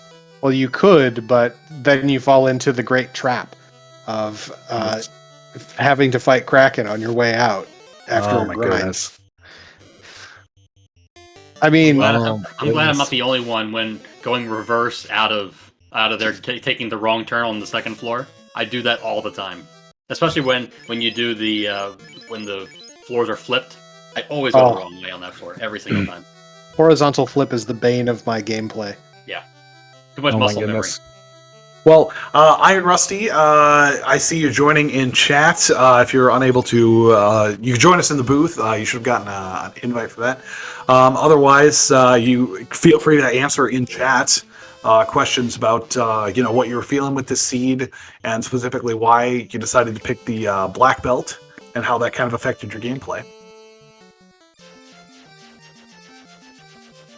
And while we're waiting for the answer, looks like Walls of Jericho. We're going back to Marsh Cave, which is Temple of Fiends. Oh, we're going to stop and get our party back. Let's going to go to the party members store. I guess. Buy the spatula. Iron Rusty saying that BB is cozy. And I agree, especially when you're getting into the rando. The stability, knowing that you just need to get the levels and it'll all fall into place, 100%. Oh, absolutely. The black belt is, especially with scalings that are going to be on what I call the friendlier side. Obviously, this Temple of Fiends is not friendly. We can all agree on that. But a lot of the practice ones, it could have been. So taking the black belt is a way to complete the game and not have to do what Walls of Jericho had to do, which was essentially just solo grind a thief up to level 45. Yeah, unless someone sets the max level up to 31 or 41. That's correct. Oh, I've seen the 31 max just to mess with the black belt players. Again, a new flag in the last year is being able to set a max level lower than 50. Can't go over, that's okay. But, you can really mess with some people when you stop them just before their breakpoints. That's a shame. As someone who didn't play. So I didn't see the mass mune anywhere. I didn't see a katana. Did anyone out there find a katana? And if so, where was it? And if so, what did it roll? The word on the street was the katana was Astos. So it was turning the crown for the katana. But, was it an up or a down or a neutral? I think somebody said it was +3. I can go back. Oh, +3. That's a tasty katana. Oh yeah. When I saw that, I thought, I could have used that. Oh, but Crown and Sky, that's ick. Yeah, Katana +3 off Crown turn in. There you go. I have not seen anyone mention the Massmune, so that I do not know. Well, all I know is the Massmune wasn't an ordeal, so that's as far as I got. I mean, I It opened a lot should've of been. chests, so I'm trying to think of where did I not go where it would have been. Let's see. Did I don't think didn't anyone did Volcano, Yes, Volcano is the only place I didn't go entirely, so it's probably in there. Yeah, which that was makes more probably the sense. chime turn in to go there. Oh yeah, Yeah. Marsh. Not a lot of people did Marsh. So I did, yeah. I checked. I didn't check all of Marsh. I checked some of Marsh. I got a ribbon out of there, but Massa could have been on the other direction with what? Two Yeah. chests that you have to go. You two of the chests you can only get going that way, but. It probably I rolled checked the minus five. anyways. I checked the 5 or so chests I could get. Like, yeah, I'm out of here. I found a ribbon. That's all I wanted. Oh my goodness. It was a nice find. Well, we have Walls of Jericho, who we're at a lot of levels. I have very good feeling about this run. But what else we got? So week 2 of the Duckling Derby over with. We're halfway through the initial rounds before we get to the finals.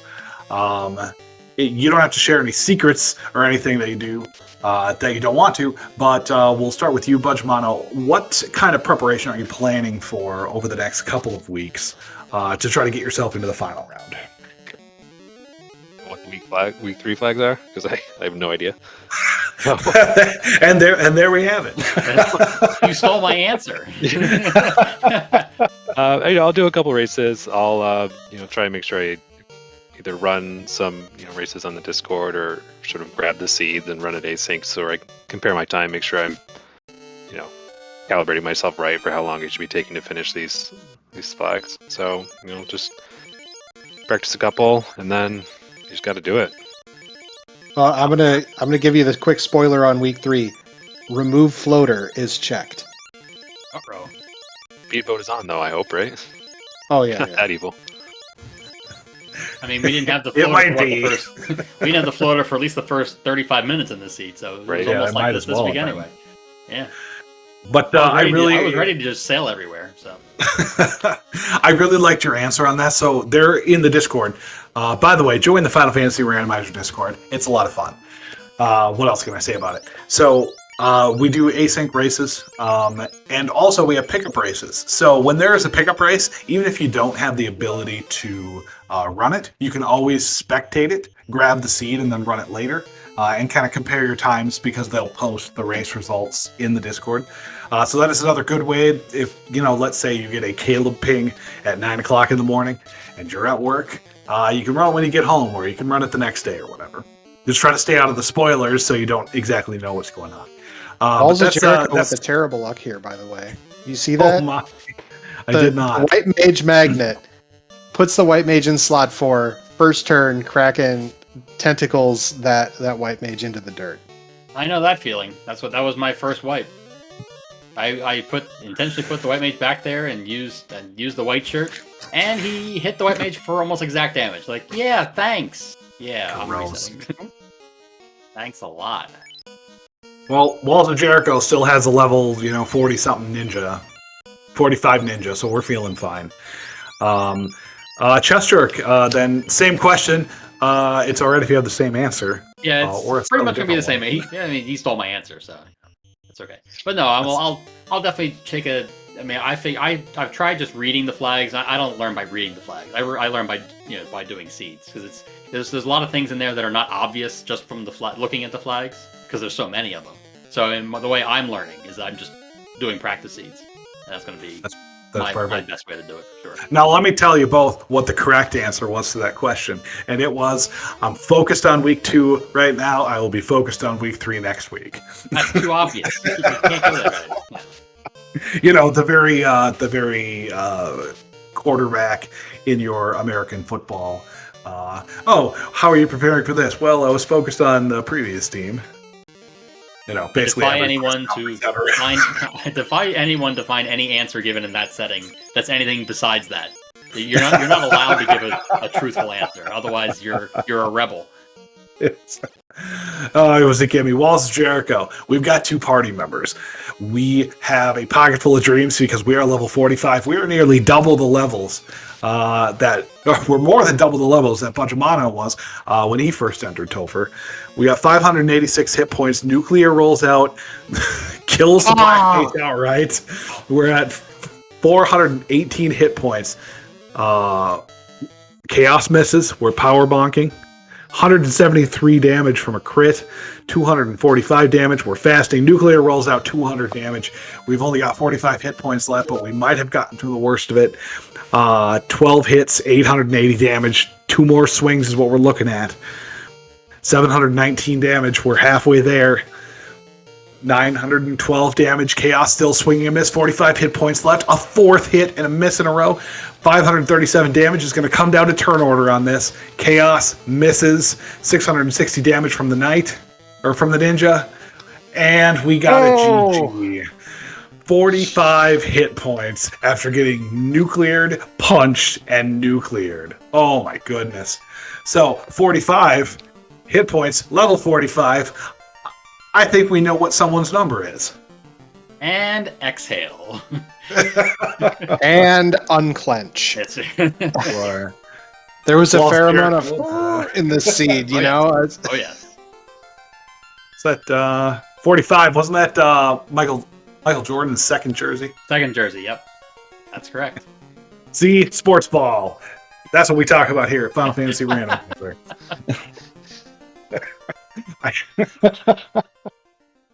Oh my, well, GG's Walls Jericho. Let's see if we can see if he is going to be joining us here in the booth. I have my doubts because about 10 minutes ago in the race room, he said, I am out.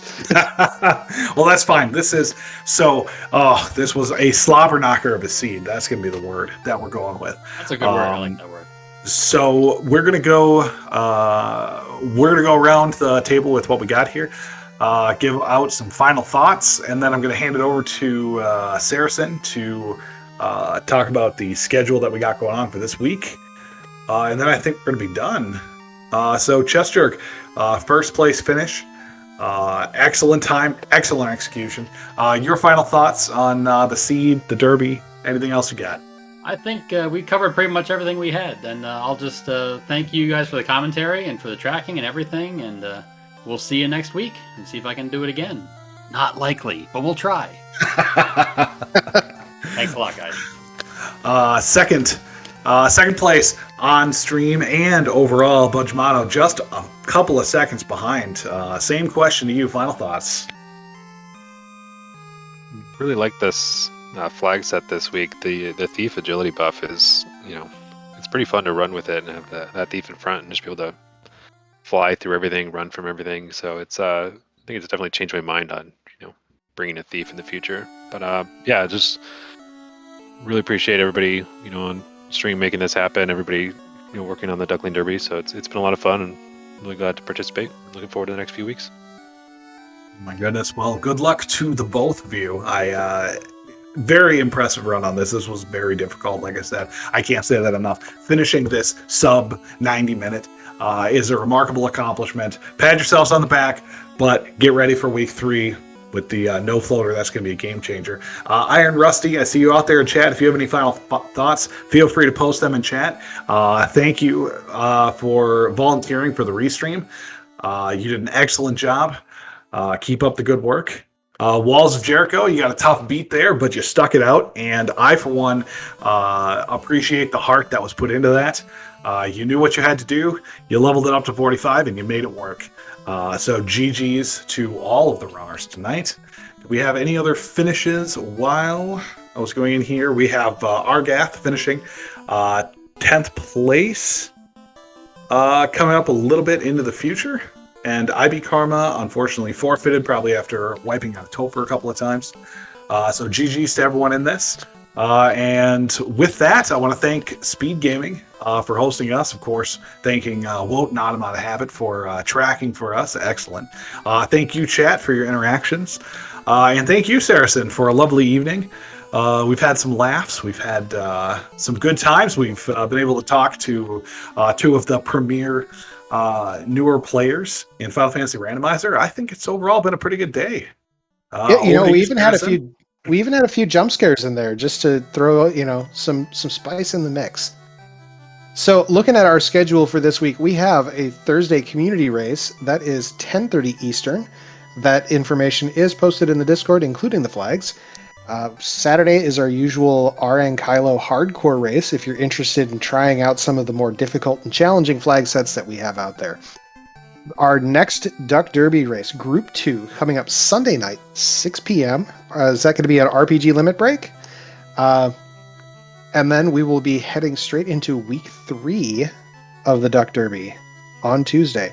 We do have our Monday community race in there as well. Those are typically 9 p.m. Eastern. But yeah, as Deadpool said earlier, stop by FinalFantasyRandomizer.com, join the Discord, come hang out with the community, learn the game. It's a good time. And I think we have a very welcoming community here that is more than willing to help out, answer any questions. Again, thank you, Deadpulse. Thank you, Automata Habit and Woat. Thank you for a wonderful evening here tonight, chat. Deadpulse, take us away.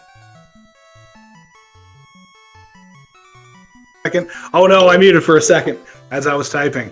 Thank you again, SpeedGaming. This is great. Week 2. This group is halfway done with the 4-week round of the Duckling Derby. We're going to see who is going to be crowned the new Duckling Supreme in a matter of 3 weeks. Please join us again. Thank you very much for watching. We will catch you all later.